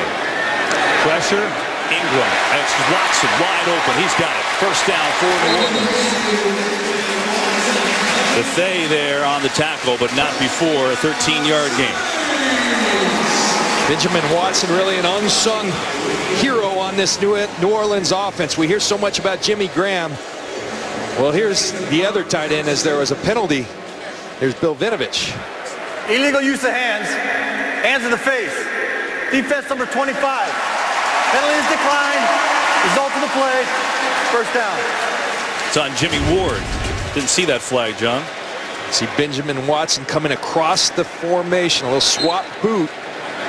Benjamin Watson really the blocking tight end, integral to what they do as an offense. Brees on the fake. Has all kinds of time. Now he's going to step up and just shovel it away. Brandon Cooks was the guy on the deep route, but Breeze didn't like it. And it's incomplete, and now there's a 49er down in the secondary. Is that Eric Reed down there? Yes, it is. They're starting safety.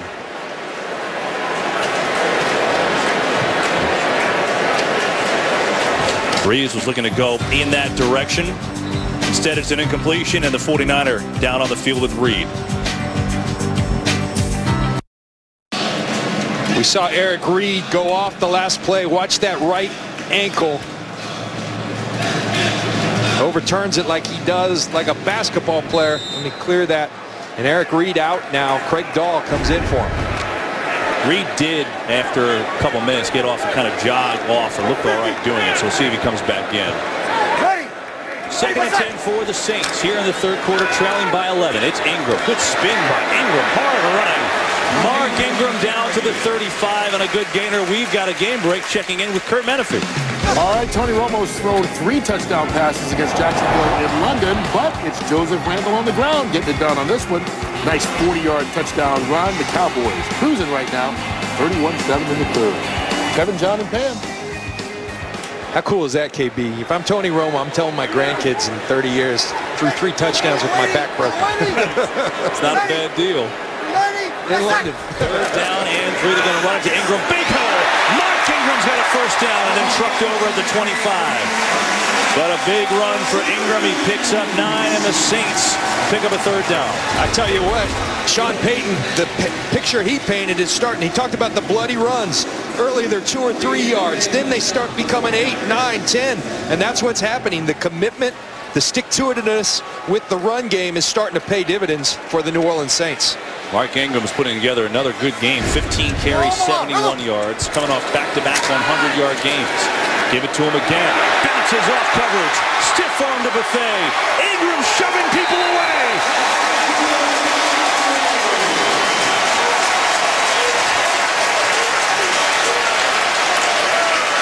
You talked about Frank Gore kind of giving the team a little life. Maybe Ingram doing the same thing for the Saints. He certainly is. He's running hard, and we talked about a bloodbath. This is a physical game.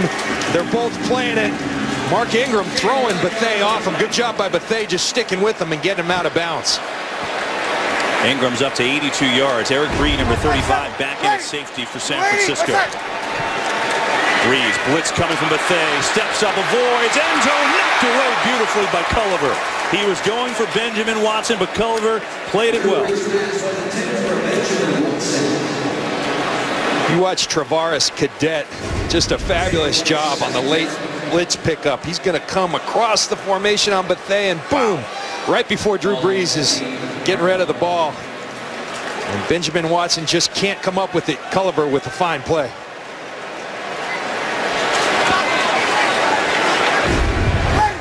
Ingram back in the game at tailback. On second down, they give it to him.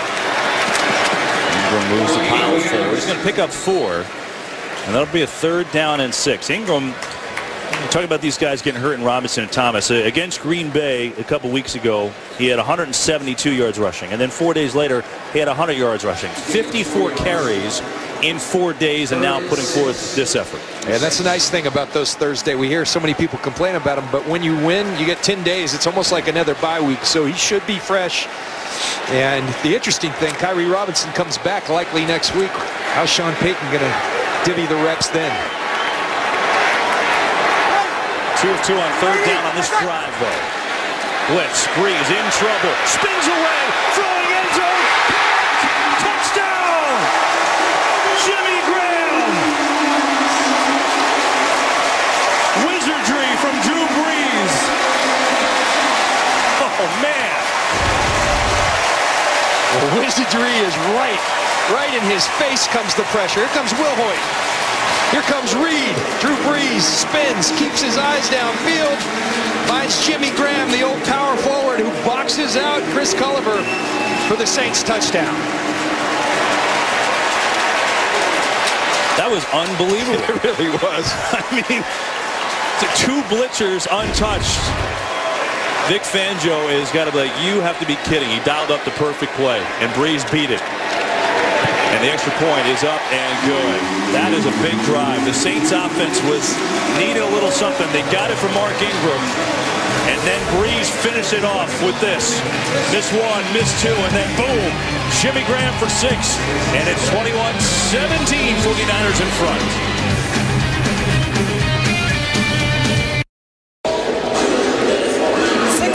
For 39 yards for Jimmy Graham. Now, Graham is playing with an injury that's still weeks away from healing. That right shoulder gets very sore, the area swells, and the pain is so intense. Graham told me he barely sleeps, maybe 4 hours a night. He's got a rigorous schedule as far as rehab goes, but Thursday and Friday, 2 important days of the practice week, and the point he says is the worst.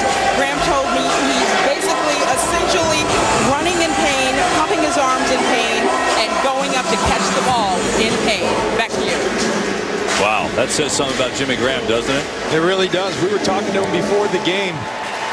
You see another touchback from Morstead. Oh, no, not so fast. They're bringing it Defying the odds, John. It's Hyde sprinting out of the end zone. Wow, what contact. Ronald Powell met Hyde, both going about 100 miles an hour. But just to finish, I think the great thing that Jimmy Graham said, Drew Brees, watch this contact, by the way. Most violent plays in football happen on the kickoff team. Wow. That's 2 big men running into each other full speed. Unbelievable. But Graham said Drew Brees wants his guys practicing. I said, you're Jimmy Graham. He said, he's Drew Brees. That's all. I said, enough said. It speaks to his toughness. It really does. He's playing with a shoulder that's not very good, and he catches that touchdown, and now this crowd is life. 49ers up by 4, 2:45 to go in the third. Back to the run they go. Short game, we'll give it 3. See, and really, I love the chess match, and we saw in the last drive, Sean Payton not giving up on the run game, and neither is Jim Harbaugh, Greg Roman, and the 49ers. They're going to stick with this run game. It's been good to them. It's opened up the pass game. Both coaches, good football coaches, believe in the run, setting up the pass, and it's on display today. 100 rushing yards for San Francisco, 94 for New Orleans. 2nd down and 7. To throw it, Kaepernick. He's going to get it to Gore. And Gore is tackled by Humber. Ramon Humber's made a couple plays in that linebacker spot. Now a 3rd down is coming up. That's the 7th tackle. Make it 8 now for Humber. That leads New Orleans today. I just got to wonder if Keenan Lewis, told you earlier what I thought about his cornerback play. He's limping severely. I'm wondering if Kaepernick sees that. I'd be going after him. Since he's been in, they haven't looked his way.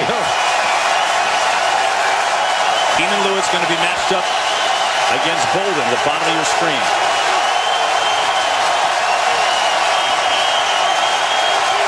This place is rocking. Kaepernick zings to Bolden. He can't make the play. So he does test Lewis, and he comes up incomplete. Shoot, maybe he's pulling the rope-a-dope, the old limp, and then get healthy once the ball snapped. Keenan Lewis, what a tough display. Gets tripped up, but the great cornerbacks, what they do, they finish. He gets that right hand in there. That's what he's done all year. And boy, what a tough effort by Keenan Lewis out there in clear pain. I can't believe he's playing, to be honest with you. He made a nice play. And Lee gets off more of an Andy Lee punt. This is a rocket. Cooks from the 19. A little high step there, just looking for something, but he had nothing to give. Kyle Nelson on the tackle. In honor of Veterans Day, for every point scored during the NFL's 32 Salute to Service games, the league donating $100 to each of its nonprofit partners. The Pat Tillman Foundation, USO, and Wounded Warrior Project. To join the salute and learn more, visit NFL.com/salute. Saints this week at a Pros versus G.I. Joe's event. Jimmy Graham, Vinny Zanseri, Cam Jordan, Akeem Hicks. Hanging with the guys playing Call of Duty, a video game. Nice work, fellas. Absolutely. There's Lewis. It's amazing he's playing. Guy can't walk. He's limping between every play. He just made a big deflection off of Bolden. We showed the stat to open the game. 4-4. Getting to 5-4. Your playoff chances increase greatly. Such an important game for both teams. 80%. Here are the Saints. Breeze. In trouble, steps away, a little shovel pass, somehow got that away. I mean, Drew Brees is shifty as they get. I mean, there's been a couple times today, obviously on the touchdown, it looks like he's going to get swallowed up, and then he comes out and gets rid of that thing. Yeah, here he is playing Houdini again. He gets small, he protects. Look at that, 2 hands on the football, eyes downfield, just a little push to Mark Ingram. He doesn't like taking sacks, and he doesn't take many. How do you throw a spiral when you throw it like a shot put? I don't know. Somehow Brees did it. Hand off Ingram. Good push on the line, and Ingram's got a good carry. Up near the first down, they got a good burst. Looked like from Streif and Evans and company over there on the right side. You see these guys up front, the interior of that offensive line. Watch Jonathan Goodwin. The push. Grubbs gives him a little help. They bury him, and then Justin Smith saves him. But the attrition is starting to pay off. Should be the end of the quarter, and Ingram trying to get that first down on a 3rd and short. I don't know that he got it. They tried to quick play it, get to the line and hurry up and surprise San Francisco, but I don't think he got it. Let's see where the spot is going to be. This would be the last play, yeah. See Dial. Oh, no, definitely Orland. not. Good stop by the 49er defense. You know, it's interesting that they hurried, almost tried to catch San Francisco off balance, but it didn't work, and that's a big play. That is a big play, and that is the end of the 3rd quarter. So, 3rd quarter ends with an interesting play, and the 49ers trying to hang on, up 14-0 early. It's 21-17 after 3, San Francisco. The Saints are 8 lengths of a chain shy of a first down, and they're going to start the 4th quarter, 4th and inches, and they're going to go. They're down 21-17 to San Francisco, and Sean Payton, who's always been a guy who rolls the dice, is rolling a big game of dice right here. Well, a couple things. Drew Brees, a very accomplished hard counter. You wonder if they're going to try to draw the 49ers off. If you're in that 49ers huddle, watch the football, fellas. And then Drew Brees, smaller guy, but really, really effective as a quarterback sneaker, reaching that ball across. This is gutsy, to say the least.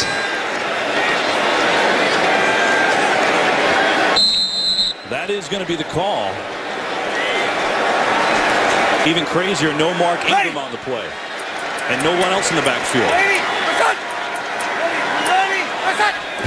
They are going to go, and Brees has it. Talk about guts. And now 49ers saying they have the football. Is that what that is? No, it's a first down for New Orleans. See Drew Brees with the patience there. They need 8 links. They get 11. Excellent job. I don't know how smart it was. It was sure gutsy by Sean Payton, and well, Drew Brees very patient in that. Talking about the guy that onside kicked in the Super Bowl, right? So I don't think anything faces him, and we'll see. That could be a turning point in this game. So the Saints keep the football and start this 4th quarter, trailing 21-17. Fake it to Ingram. A lot of time, airing it out deep for Stills, and he just missed him. Stills is their home run hitter, and Brees overthrew him, which is hard to do. Talking to Drew Brees about this part of their game, their shots, he said, we've got about 10 to 12 dialed up each game. We're strategic in how we do it. Every guy's got about 2 or 3 dialed up, and he knows he just missed one. Because like you said, they had the guy they like in those situations wide open, and Drew just outthrew him. It's a matchup that they wanted. 2nd and 10. Ingram gets it and doesn't get much. Aaron Lynch was there to make the stop. We've got a game break. Let's check in with Kurt. All right, Lions continue to have trouble with field goals this year. Matt Prater blocked. Deion Jordan scoops it up from Miami, takes it back all the way to the 3-yard line. Next play, Mike Wallace, a little reception from Tannehill. Game all tied at 13 in the 4th quarter. 2 teams that have won 3 games each in a row coming in. Kevin? Dolphins are really good, John. There's two of the better defenses in football right there. I got to watch Miami against Green Bay. Came away thoroughly impressed, and the offense is starting to go. 3rd down and 10 for New Orleans. Blitz picked up. Brees to Ingram. He's got a way to go for the first, and he's going to be tackled and fumbles the football. They're going to say he was down, but he's down a yard or so shy of a first down. So Payton went once. He's going to go again. I would think he has to, right? It's just an excellent tackle by Eric Reed in space. The line to gain close by. You got to get him down, and Eric Reed does exactly that to Mark Ingram. And now this is not 8 links. This is more like a good yard and a half that they are short. If you go backed up looking at your own 30, don't you have to go now? I'm just asking the question. Now, you know, one thing we were talking, Sean Payton, Kevin, one of the guys he talks with on a weekly basis is Bill Parcells. Well, Bill Parcells was a guy who liked to go for it on 4th down and roll the dice. He's influenced Sean Payton in so many ways, and Sean Payton is a guy who historically has liked to do this. I think this is a different deal. It's further, and the other thing is the way that the Saints defense is playing. Yeah, it's a little different, and now you get a punt and pin him back. So Payton thought about it. Instead, they will punt it away. Morstead to punt it away. Parrish Cox is back deep. Another great day for Morstead. Although the last one went into the end zone.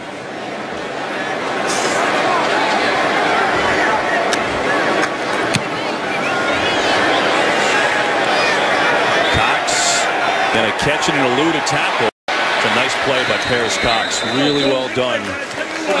Just to give the Niners some room. Drew Brees knew he missed one here. He had Stills open. Still the Niners in front. Today's Game on Fox is sponsored by AT&T. Mobilizing your world. By DirecTV. If you call yourself a sports fan, you gotta get DirecTV. And by Canon. Week 10 continues later today on CBS, and for some of you on Fox, then tonight was Sunday Night Football on NBC, and of course tomorrow Monday Night Football on ESPN. Panthers, Eagles cleans it up. But we've got ourselves a game from New Orleans. 21-10, 49ers lead and their football, 12-18 to play. Keenan Lewis, who just made the great play on Bolden last series, dealing with that injury, now out as the Saints get back on D. See the San Francisco offense been stymied in this second half. 3 possessions, 3 punts. But don't forget, Kaepernick got a bomb to Bolden that he drops. Back to throw here, looking for Crabtree. Nearly intercepted by Patrick Robinson. Crabtree today, 1 catch for 5 yards. He's been silent. Got to throw on time in this league. Crabtree comes out, ball should be there. Ball's not, it's almost picked as a result.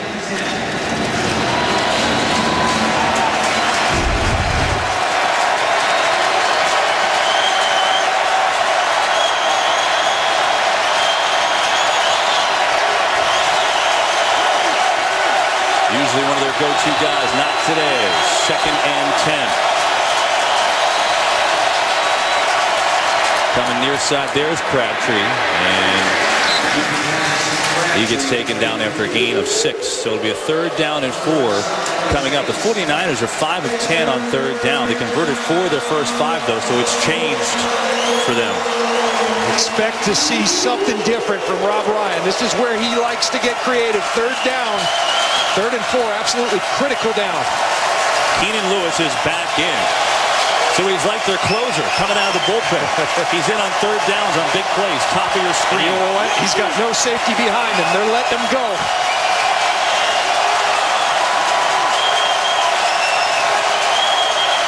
Pressure. 3rd and 4. Kaepernick delivers a ball to Bolden.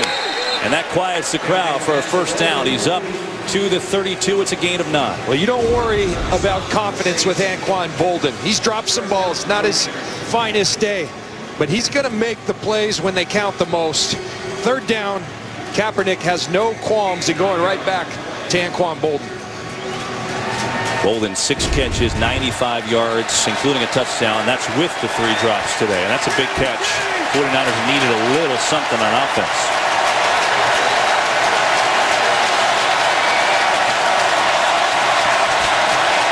Here's Gore.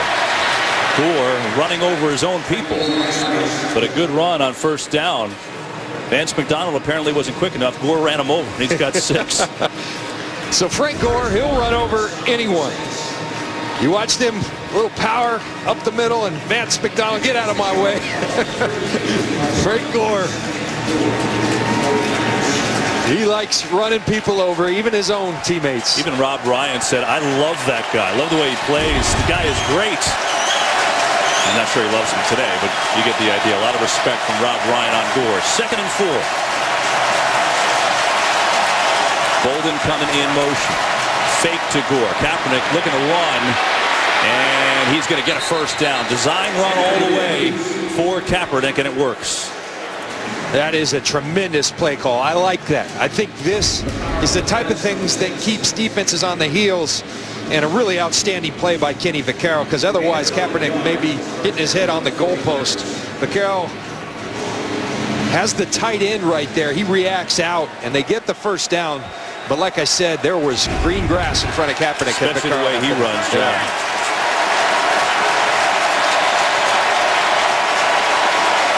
4 carries, 24 yards rushing for Kaepernick today. On first down, draw to Gore. Good patience, Gore. He has that extra second where he's able to let the block develop. It's fun to watch. And you notice their run success today has happened on that left side. You're going behind your best players. You potty, Staley, you bring Vance McDonald around. You pull Alex Boone, Bruce Miller out in front of him. That's a good tackle. Very good tackle by Curtis Lofton. You talked about the left side of the line, left tackle Joe Staley. Let's remember what he told us yesterday. This is a must-win game for us. Staley right there, the anchor of that line for 8 years.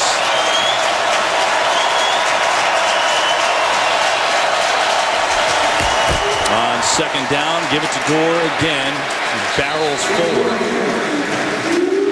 It's going to be a 3rd down and 3. They are wearing that left side out. And it doesn't look like much, but you're looking at a 3rd and 4. Chances are good on a 3rd and 4. Now it's in Kaepernick's hands to see what he can do with it. Greg Roman calling the plays for San Francisco. Carlos Hyde in the game now. To Gore out. He hasn't been out many snaps today.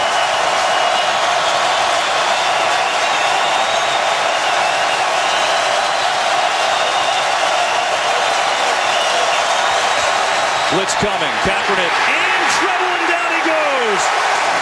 Paris Harrelson, the ex-49er, with a big play.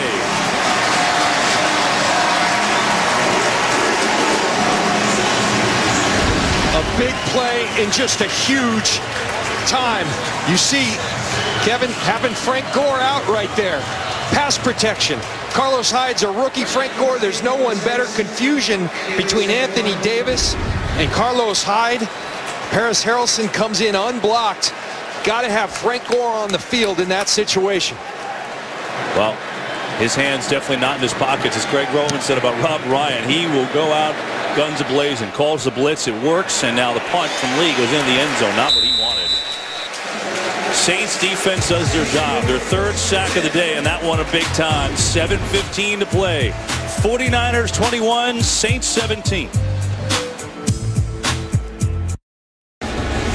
When the games are done, catch all the highlights, breakdowns from a full day of NFL action with Randy Moss, Donovan McNabb, and the rest of the experts on our TV. All that plus the headlines, recaps from around the world of sports, only on Fox Sports Live tonight at 11 Eastern on Fox Sports 1 and streaming on Fox Sports Go. Here's that last play. Those two, the right tackle and Carlos Hyde, have 50 and 98.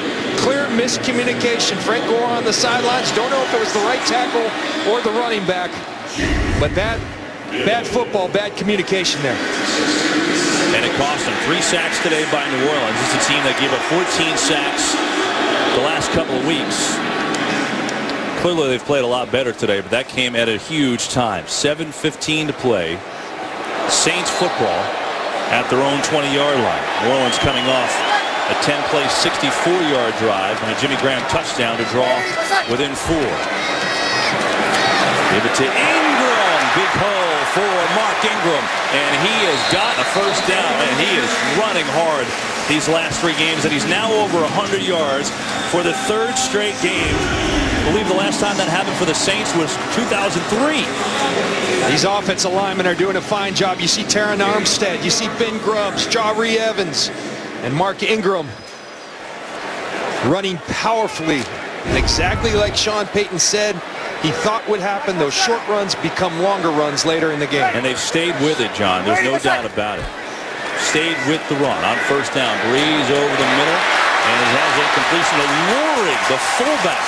And Eric Lorig has himself a first down and a gain of 13. Right now, pretty big tell. Mark Ingram on the sidelines, likely going to be a pass. They aren't going to run Travaris Cadet. Drew Brees finding his fullback, an unlikely target. But Eric Lorig gets good yards. Former Tampa Bay Buck was inactive the first 6 games with an ankle injury. First catch of the year. 1st and 10 Saints. Give again Ingram. And Ingram, not much there. Ray McDonald was there. Looked like Aaron Lynch came into the backfield to help mess that play up. There's Lynch. The rookie who they really like has played well. Game 2 of our doubleheader coming up. America's Game of the Week. Giants Seahawks from Seattle. Remember this 49ers defense, which has played well today without Patrick Willis again, without Dan Skuta.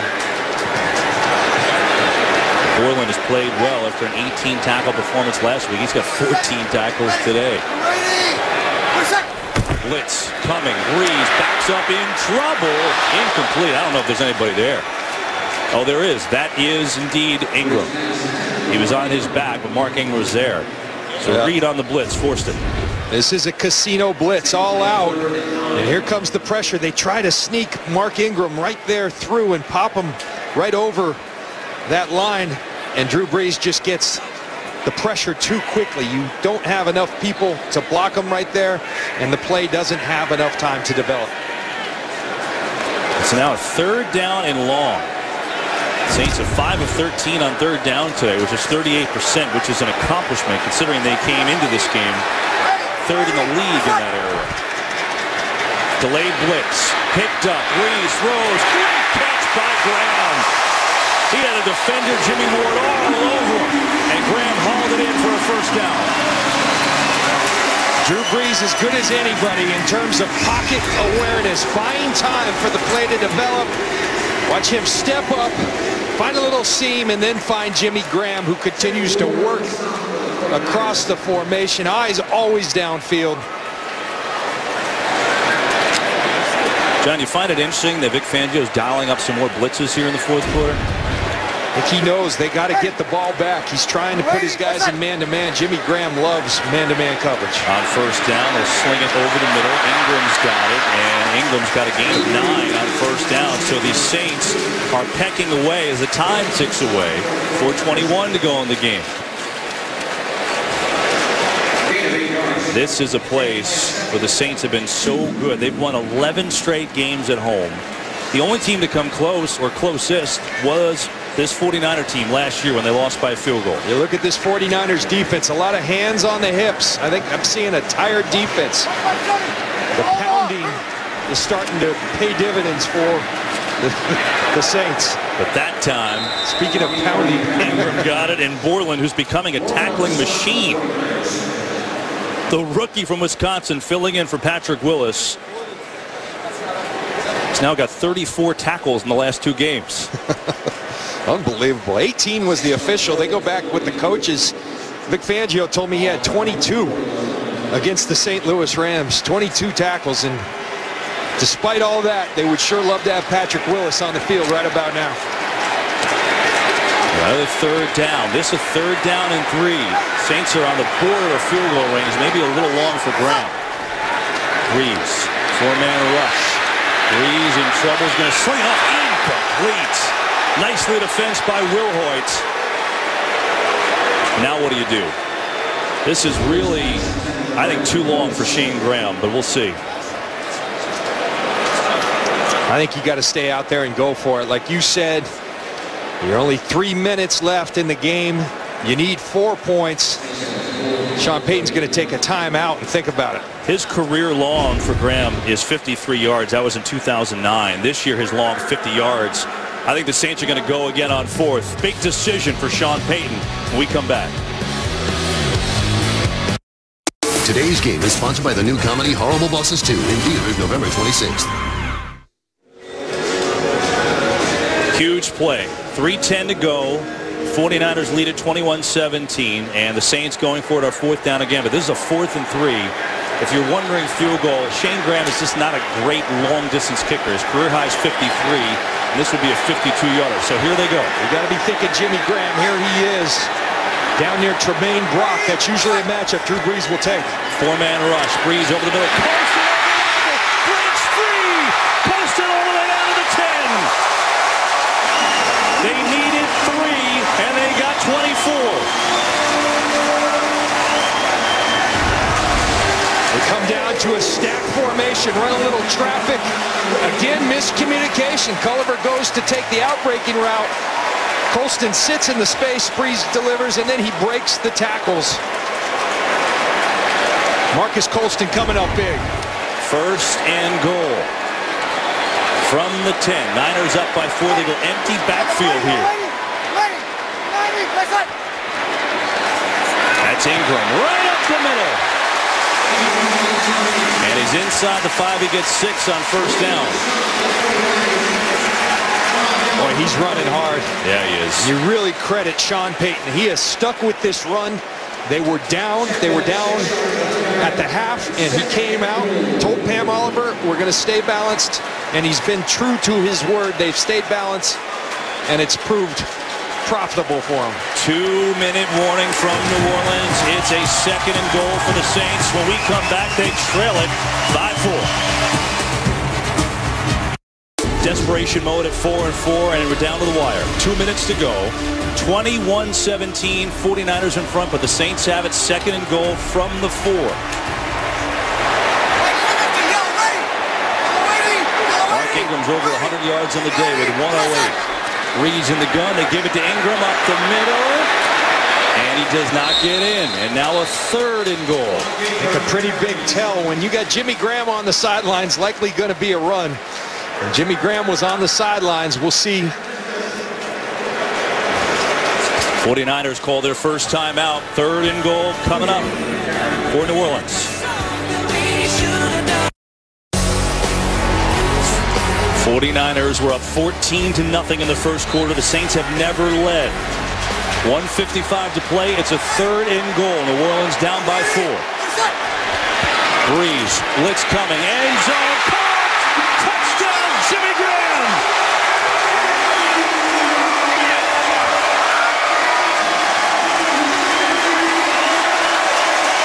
And the Saints have their first lead of the day. 2 second half. Jimmy Graham scores.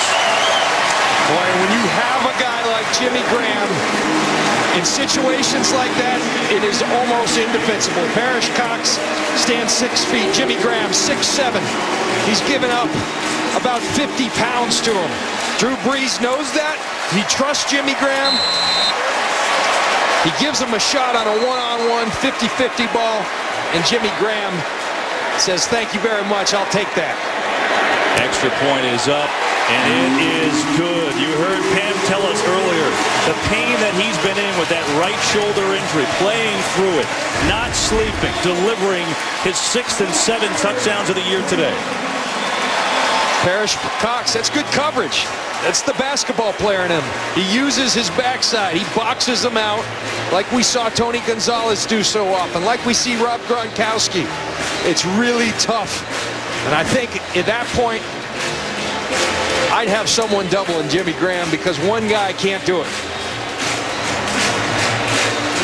Think about this, too. On a 4th and 3, Drew Brees hit Marcus Colston for 24 yards to set that all up. What a drive.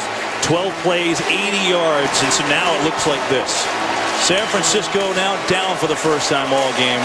With a minute 52 to go. Plenty of time. They've got 2 timeouts left. But, John, this is a game from the first minutes with the interception by the Faye and the touchdown, where they looked like they were in complete control, and now it has slipped away. This really could be for them a minute 52 defining their entire year. Could be the dagger. They had them exactly where they wanted them, up 11 at the halftime. But Colin Kaepernick, it's in his hand. The fate is in their hands. The 152, the 2 timeouts, plenty of time. They've done nothing offensively in this second half, can they, right here? Here we go. Carlos Hyde, rookie's going to take it out.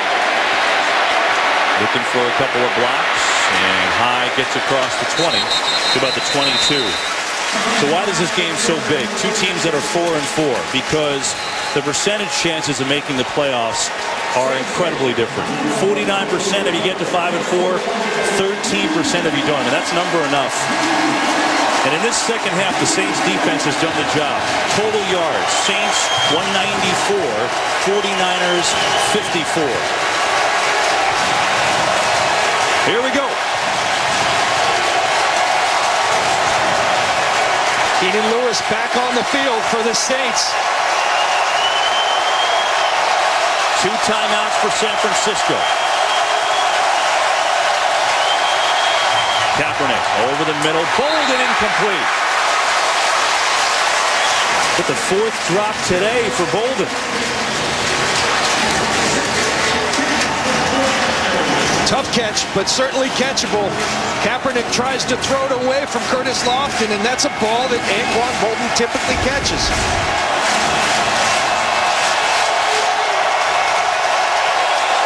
Wow. 4 drops for Bolden. Believe that's a career high. 2nd and 10.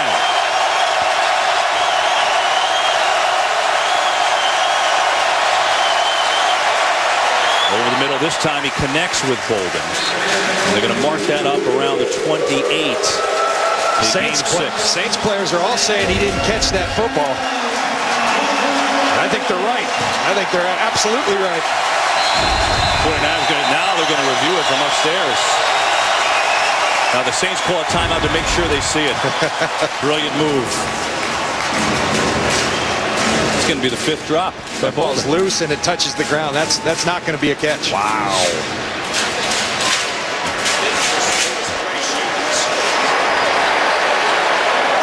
Second charge timeout.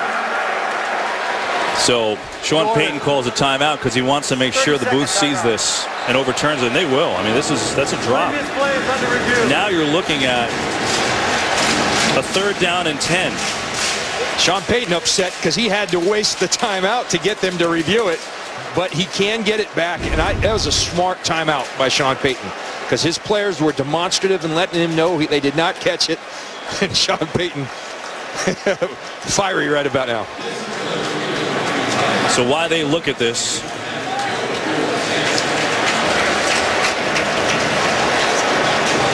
We welcome those of you who just joined us. We're here in New Orleans from the Superdome. Great game as we thought it would be. A couple of 4-4 teams. The Saints hadn't led all day until moments ago when Drew Brees hit Jimmy Graham for his 2nd score of the day.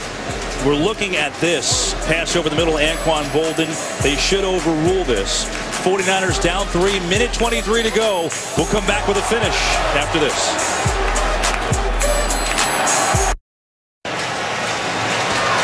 This is going to be an incomplete pass. After the review, let's hear it from Bill Vinovich, our referee. Here he goes. After reviewing the play, the pass is incomplete. Third down on the 52-yard line. 33-second game clock. 1 minute, 39 seconds. 139. Thank you.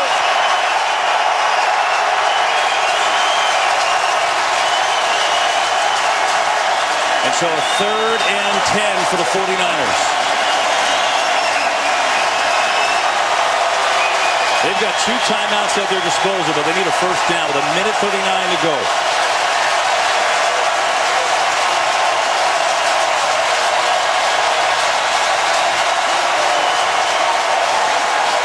Listen to this place right now.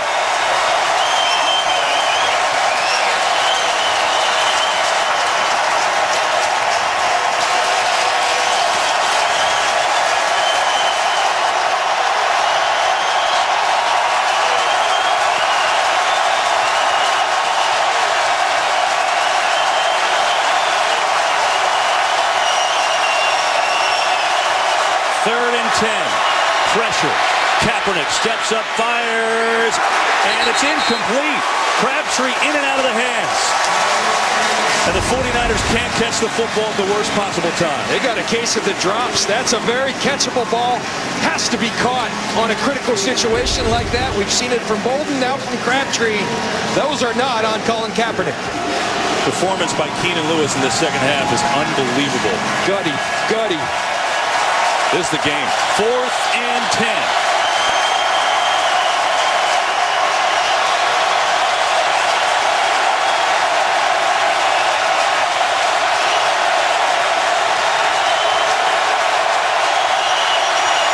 Kaepernick can run if he wants. Looking. Gonna fire it deep. Wide open is Crabtree. He got open inside the 30. Oh my! What a play by Colin Kaepernick. Keeping the play alive. Keeping his eyes downfield. And Crabtree, who had just dropped the 3rd down pass, brings in the 4th down pass. What a play. They don't have to spike it. They got time here. 1:05, 2 timeouts, and the Saints call a timeout. What a play. Kaepernick finds Crabtree on 4th and 10. Now here's Crabtree. Watch him stay alive as Kaepernick extends the play.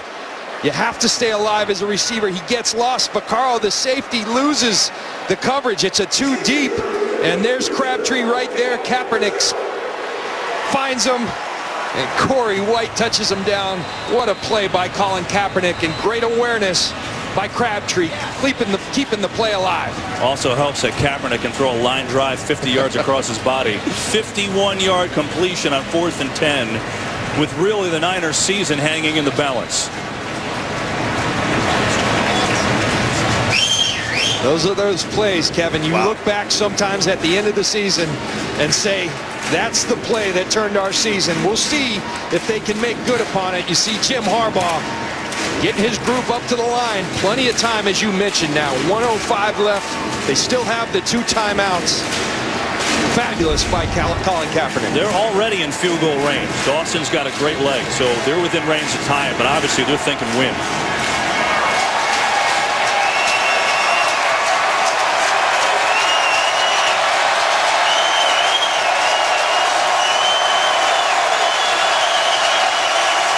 On 1st and 10. Blitz picked up. Kaepernick going far side, incomplete. Looking for Crabtree, but really good coverage by Brian Dixon.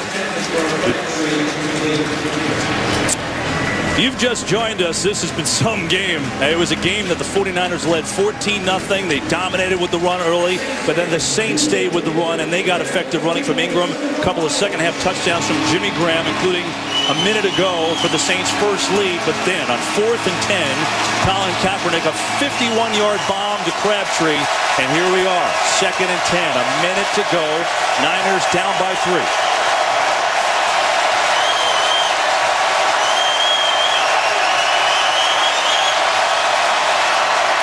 Kaepernick, all kinds of time, he throws it away. If he meant to do that or not, he was looking for Anquan Bolden. I think that's okay. We've been talking about that earlier. Nothing open down the field, everyone covered, throw it away. Don't take the sack. Colin Kaepernick. That 4th down play, Kevin. Their season, like you said, on the line. He finds a way to make a play. And he had to trust the receivers that had dropped so many on him in this second half.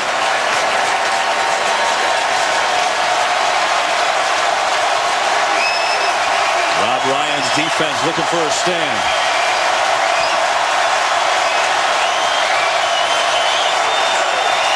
Third and 10. And a penalty. Did he get a delay of game? Timeout. Just called it. 49ers just called the timeout. Second charge timeout, San Francisco.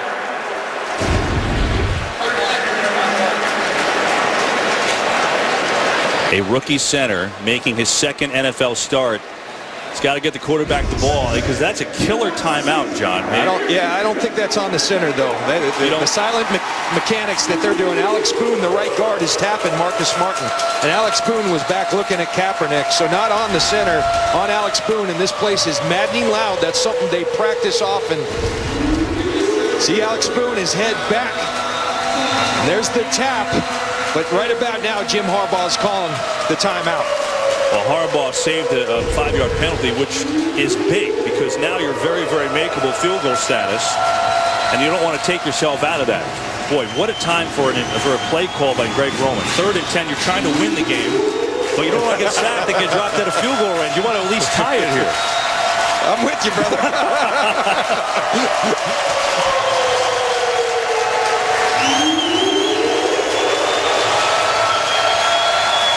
Keenan Lewis back off. They've been putting him in, taking him out. He's gutted his way through this second half.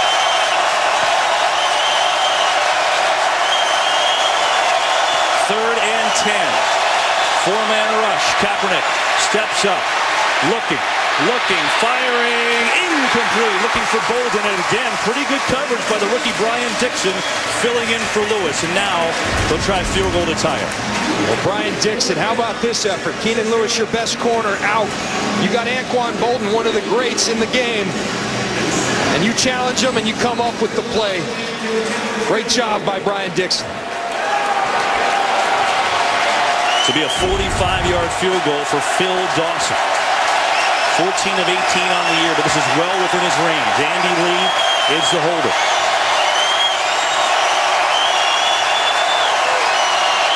Snap a little low, but Lee got it down beautifully, and Dawson is perfect. And we are tied with 44 seconds to play. It's a great job by Andy Lee. You talked about that snap was low. For him to place that. Yeah, he did a good job, and Dawson was perfect.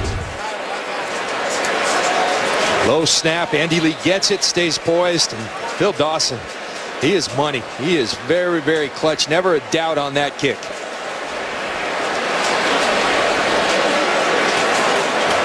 So on 4th and 10, Colin Kaepernick somehow finds a way to spot Crabtree 51 yards down the field. And now the 49ers have tied it up at 24 with 44 seconds left and 1 timeout for Drew Brees. Here's that big play. You see him wind up everything he has to get that ball out to Crabtree, who really makes a fine catch, especially provided he just dropped one on 3rd and 10.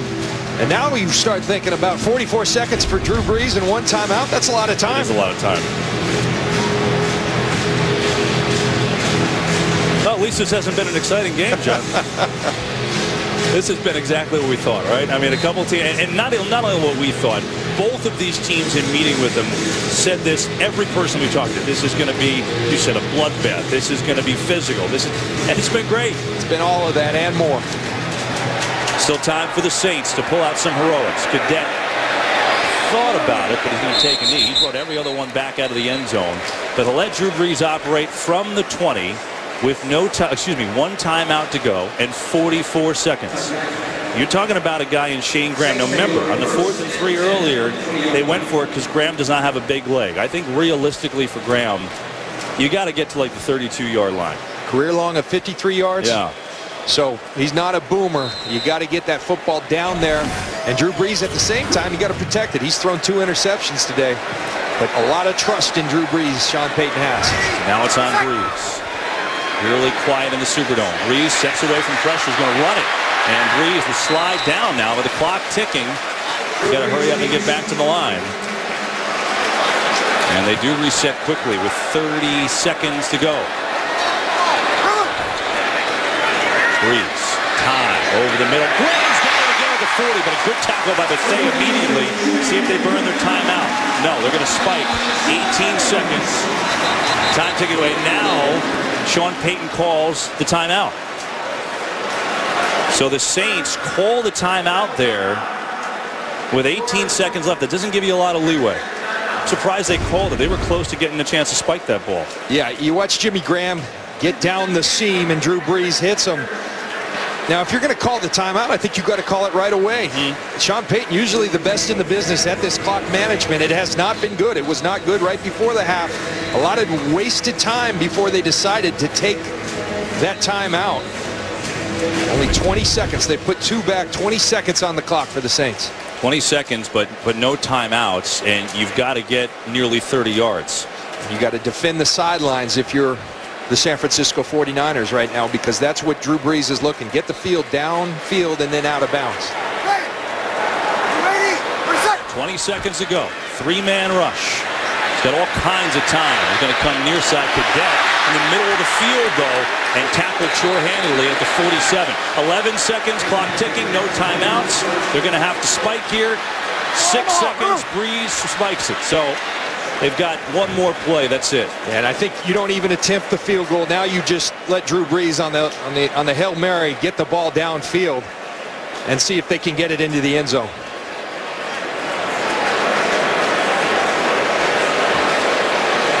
Well, 5 seconds, you don't have a lot of, you don't have time to run, say, a quick out, and you got one play. And so Brees will just try to hurl it to the end zone, I'm assuming. And we're 5 seconds away from overtime in New Orleans. Confusion on the Niners side. They're late getting backed up here. 3-man rush. Brees has time, going to throw it towards the end zone, towards Jimmy Graham. He's got it! Touchdown! Flags are down. Did he push off? It looks like he did. Offensive PI. They're calling it. Definitive call by the referee. He did. Pass interference. Number 80 on the offense. It's a good call, John. I mean, rule, regulation is over. It's a killer, but it's a good call. Watch the sales job by Parrish Cox as well. He gets pushed, but watch him sell it. Oh, he did? You watch him sell it. There wasn't much of a push. Parrish Cox did a tremendous job of selling it. Wow. And he got it as a result. Little bit of a push, but then a good dive by Parrish Cox. You are Smart right. play. Acting paid off. Man, that was unbelievable. They just threw the jump ball to the ex-basketball star. To the officials, look, that's what they're seeing. That's the view. They can't see the fact that he's... Right. Here's regular speed. This is what they see. Watch the dive now. You have to call it. There's a push. You have to. But there's a good sales job as well. He did sell it, but there's no way you can let that go. I like the fact that the official was definitive. He came right in with the PI call, and it's a gutsy call in front of these Saints fans.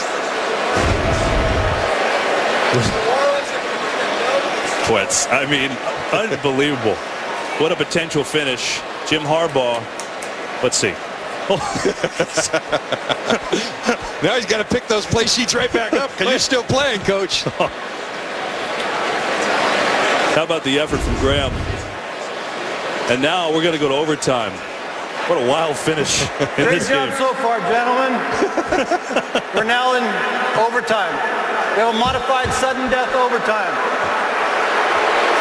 Both teams will have an opportunity to possess the ball unless the first team scores a touchdown. Both teams will have 2 timeouts. All replays are upstairs. 4th quarter timing rules. Any questions? San Francisco, you're still the visitors. He's called heads.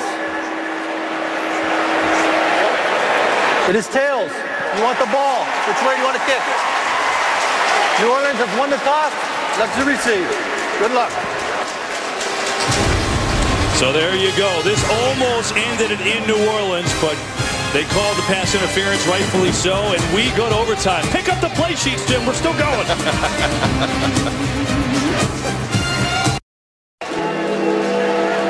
And so a wild finish to regulation puts us into overtime from the Superdome.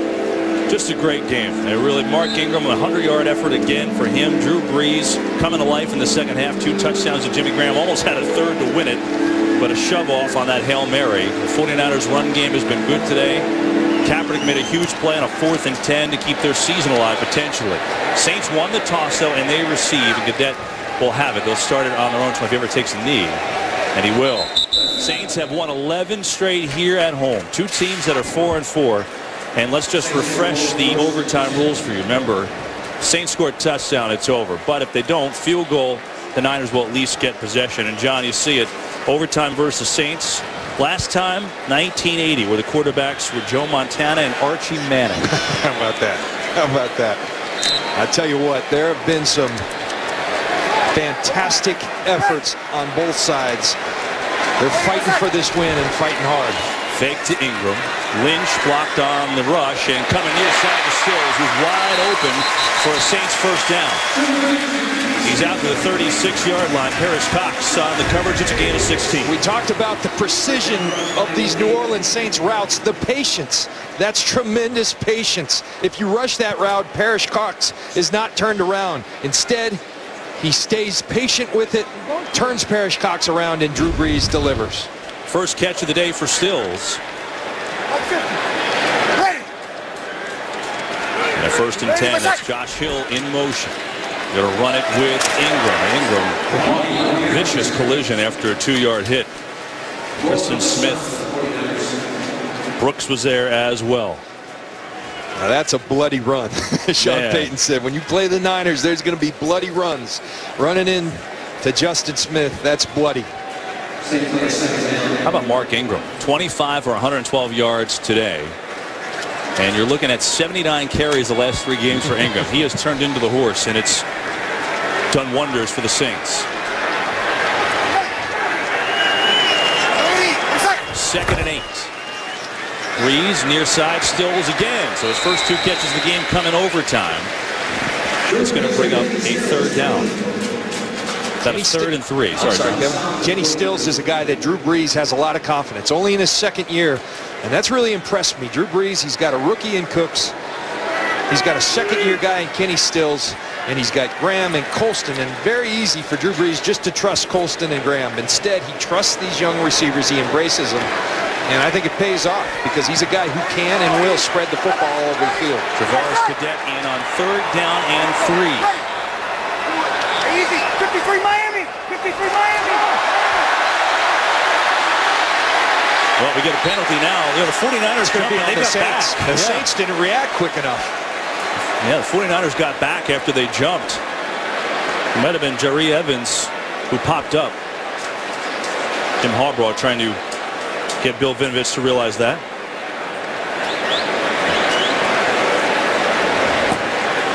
Sort this out.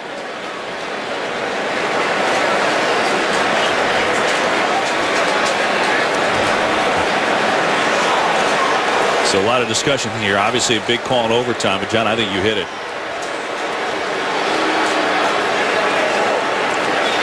Give credit to this crew. They've officiated a good game, including having the guts to call the proper penalty on Jimmy Graham on that Hail Mary.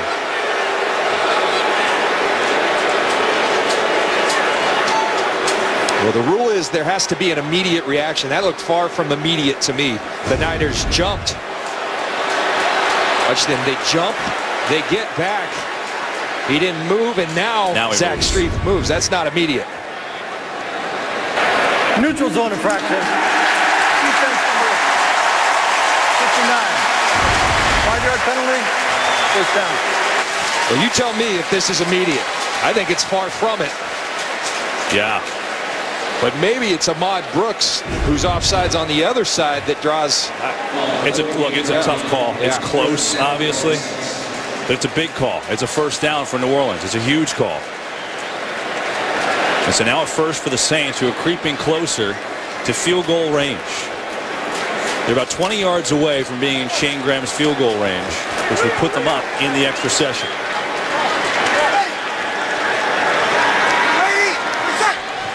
Brees coming near side. Stills literally the same play 3 times to Kenny Stills, but it's worked 3 times. Cox again on defense. He picks up 5. Well, we talked about the trust he has, and Kenny Stills has Parrish Cox. He turned him around on that first route. Now you get in a stack. You run some traffic. You run him out to the flat. Drew Brees says you can't go broke taking a profit. Chip away. You are full of quotes today. I'm impressed. My old guy, Brad Johnson, my old roomie on the road, used to say that all the time. It works in this case. 2nd and 5. They'll run it with Ingram. Good cutback. Ingram fighting forward. He's a yard shy. And so it'll bring up a 3rd down and 1 for the Saints. Remember, field goal by the Saints. The Niners then would get an opportunity to match that field goal. Touchdown ends this game for the New Orleans Saints. There's Shane Graham standing by, see if he gets a chance. Yeah, career long. It's back in 2009. His long this year is 50. He's had a great year, 13 of 14. Here, 3rd and 1. Fake the run. Brees throws, knocked away beautifully. Borland came in there out of nowhere. And now the Saints have gambled all day. Do they punt or do they go? This is great football. Gets his eyes on the receiver, turns his eyes on Drew Brees, nearly steals it. If he doesn't have it, I'm not so sure Eric Reed does it. 2 young players making outstanding breaks. This is fascinating right here. The Saints call a timeout. Each team in the overtime gets 2, but Sean Payton has gambled a few times in this game. He's 2 for 2 on 4th down, right? But think about what you're dealing with here. Your defense has played pretty well in the second half. If you go for it, keep the momentum going, you can win the game. If you don't get it, a field goal for San Francisco wins the game, and they're close with the guy that's got range of up to 56, 57 yards. You know, I keep thinking the NFC South at 4-4, you're on top of the division. That gives Sean Payton some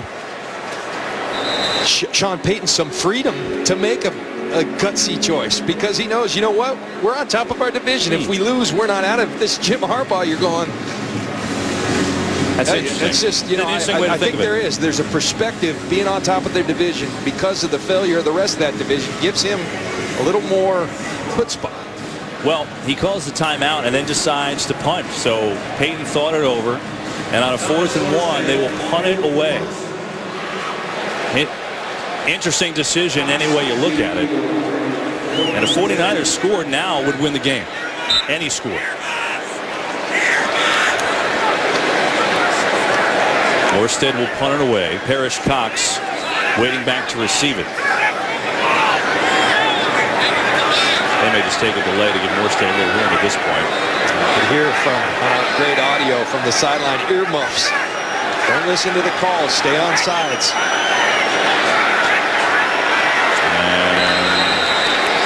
Well, so they take a timeout.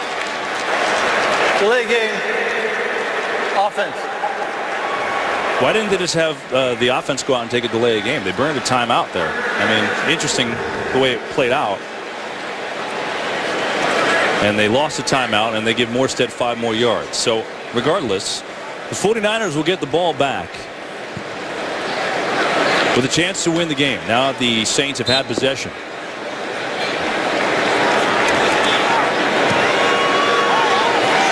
Remember that play by Borland, knocking away that 3rd and 1 pass. Pressure. And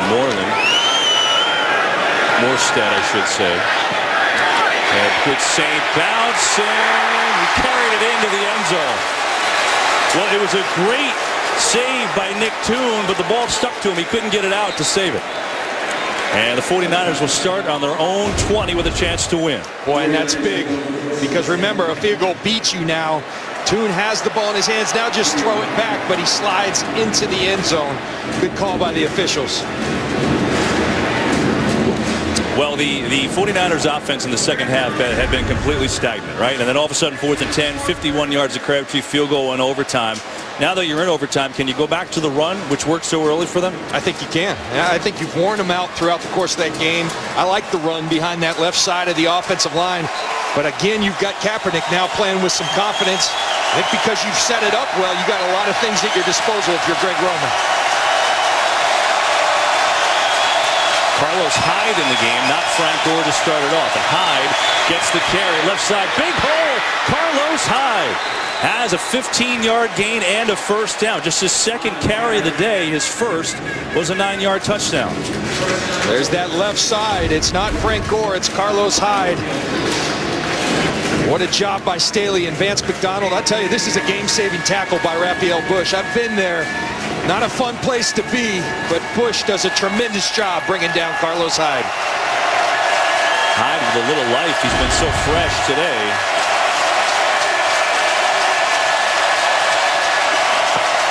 And it'll stay in. McDonald in motion. Go back to that well one more time, and Hyde delivers with another good run. This time he's got a gain of 9.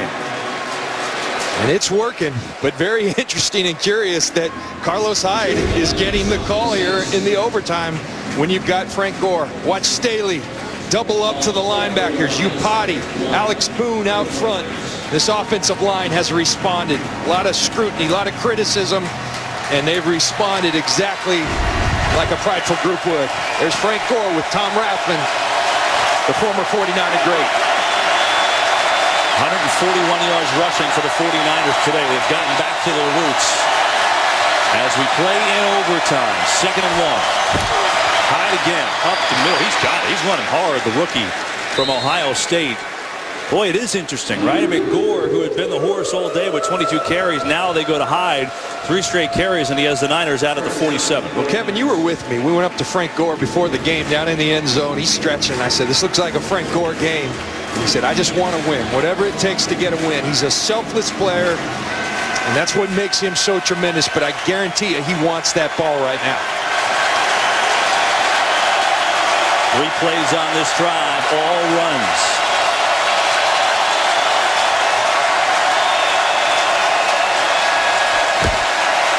Gore gets it this time, and Gore doesn't get much, if anything at all. Roderick Bunkley in the middle was there first. Kevin, we talked about Shane Graham not having a booming leg. Phil Dawson does. He's got 4 field goals of 50-plus this season alone. So a very strong leg. Not far to go for the 49ers.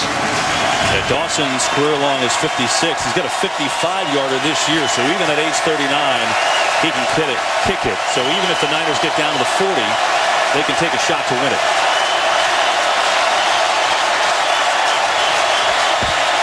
Second and 10.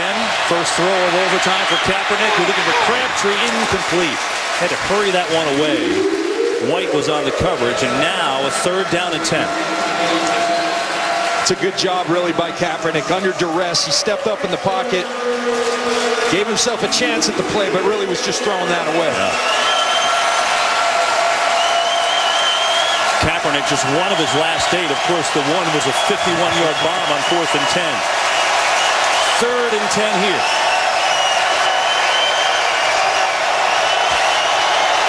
No safety in the middle of the field. Looks like Rob Ryan's bringing the heat. Look at all these guys up here. Here they come. Kaepernick drilled. Down he goes. Ramon Humber on the blitz. You called it, John. The Saints deliver. And the 49ers will have to punt. As I said earlier, he's a Ryan. It's in their blood. When it's at its biggest moment, they're going to bring pressure, and Ramon Humber delivers with the sack. That came at a big time. 4th sack of the day for New Orleans. Now Andy Lee will punt it away. Brandon Cooks back deep. Lee has had an erratic day today. That is a good one. Fair catch for Cooks. And the Saints will start it off inside their own 10 after a 51-yard punt, no return. And now with 7:43 to go, a couple factors. Time could factor in, but any score wins the game. Boy, this is an outstanding game. Really, you really just see it, both teams back and forth. Haymakers, as you said earlier, just a fun game to be at and watch these guys battle. Those of you looking for America's Game of the Week on Fox, Giants in Seattle, the primary game. Well, don't worry, it'll come up right after us. Also of the Rams and Cardinals. Seattle up 7-0, and the Giants in the first.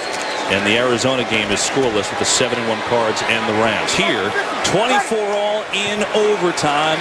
Any score wins it from here on out. Start off with the run. And run. Across the 10. He's going to get out to the 13. It's a gain of 4. Well, in the NFC South, the Saints, after their win over Carolina last week, are indeed in first place.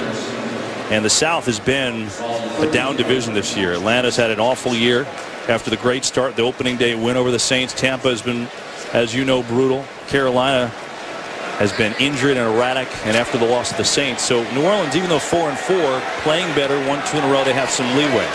But in the West, it's a different story. 2nd and 6. 4-man rush. Breeze flushed out. He's got nothing. He's going to throw it away. Tried to come near side to Stills, but he was covered like glue by Parrish Clock.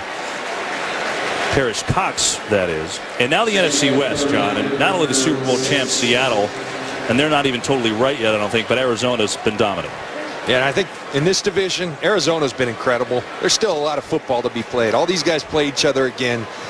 Seattle, a lot of people think they're broken. I think not so fast. That team's got a lot of heart, and I think we're seeing the heart that San Francisco has right here. They are not done yet.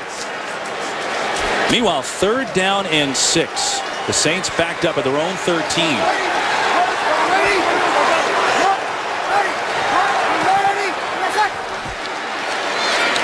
Breeze moving around. He's got a completion again. It is Graham. How large has Jimmy Graham been in this game? 10 catches, 76 yards, and 2 touchdowns for Graham. Again, Drew Brees' ability to work the pocket. That allows Jimmy Graham to work that single coverage. Look at the time he buys. Shift to his right, eyes downfield, finds Jimmy Graham. Good tackle by Eric Reed, but not until Jimmy Graham passes the line to gain. Time now becoming a factor. 6:20 left in overtime. You ready? What's up? If there's no score, it'll be a tie. Reeves on the fake. Has time. Pump fake, and now down he goes. Quentin Dial comes in and makes the play. His first sack of the year. Drew Brees wanted that deep ball right there to Kenny Stills. Cox does a great job. Here comes Bethea, the 49er defense all over it. And once he looks downfield, it's not there. He has to reset.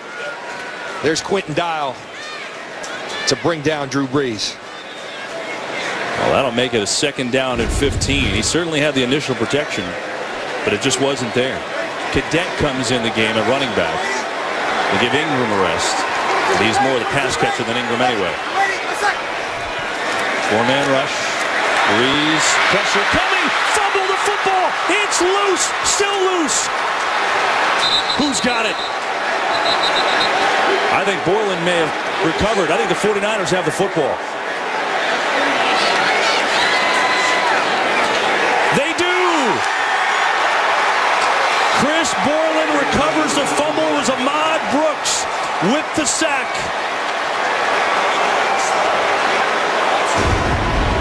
Watch Ahmad Brooks at the top of your screen working against Teron Armstead. He stays with it. Drew Brees has to reset. There it is.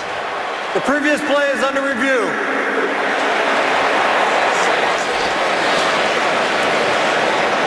While they're looking at this play, it's a turnover. They will check it out in overtime. Everything upstairs.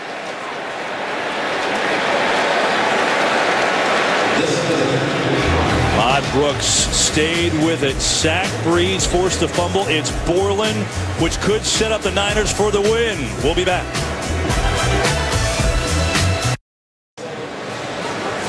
All right, the crew back from looking at this, and I think it's going to be a fumble. After reviewing the play, the ruling on the field stands. Fumble recovered by San Francisco. Mike Pereira from L.A. Mike, right call? Yeah, absolutely.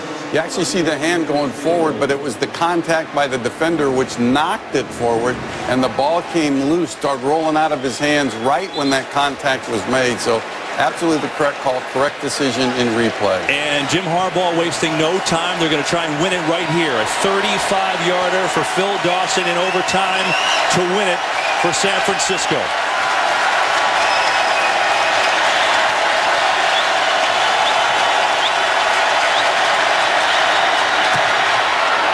And Dawson hooks it home. And the 49ers with a dramatic 27-24 win in overtime in New Orleans. It was a hook, then a slice. But it's 3 points, and it's the game winner for Phil Dawson. Heart-stopping action from the Superdome, but the Niners cut one out. The big sack and forced fumble by Brooks. Borland recovers, and San Francisco gets the win in overtime. 27-24 your final. What a game from the Superdome. America's Game of the Week coming your way when we come back from commercial.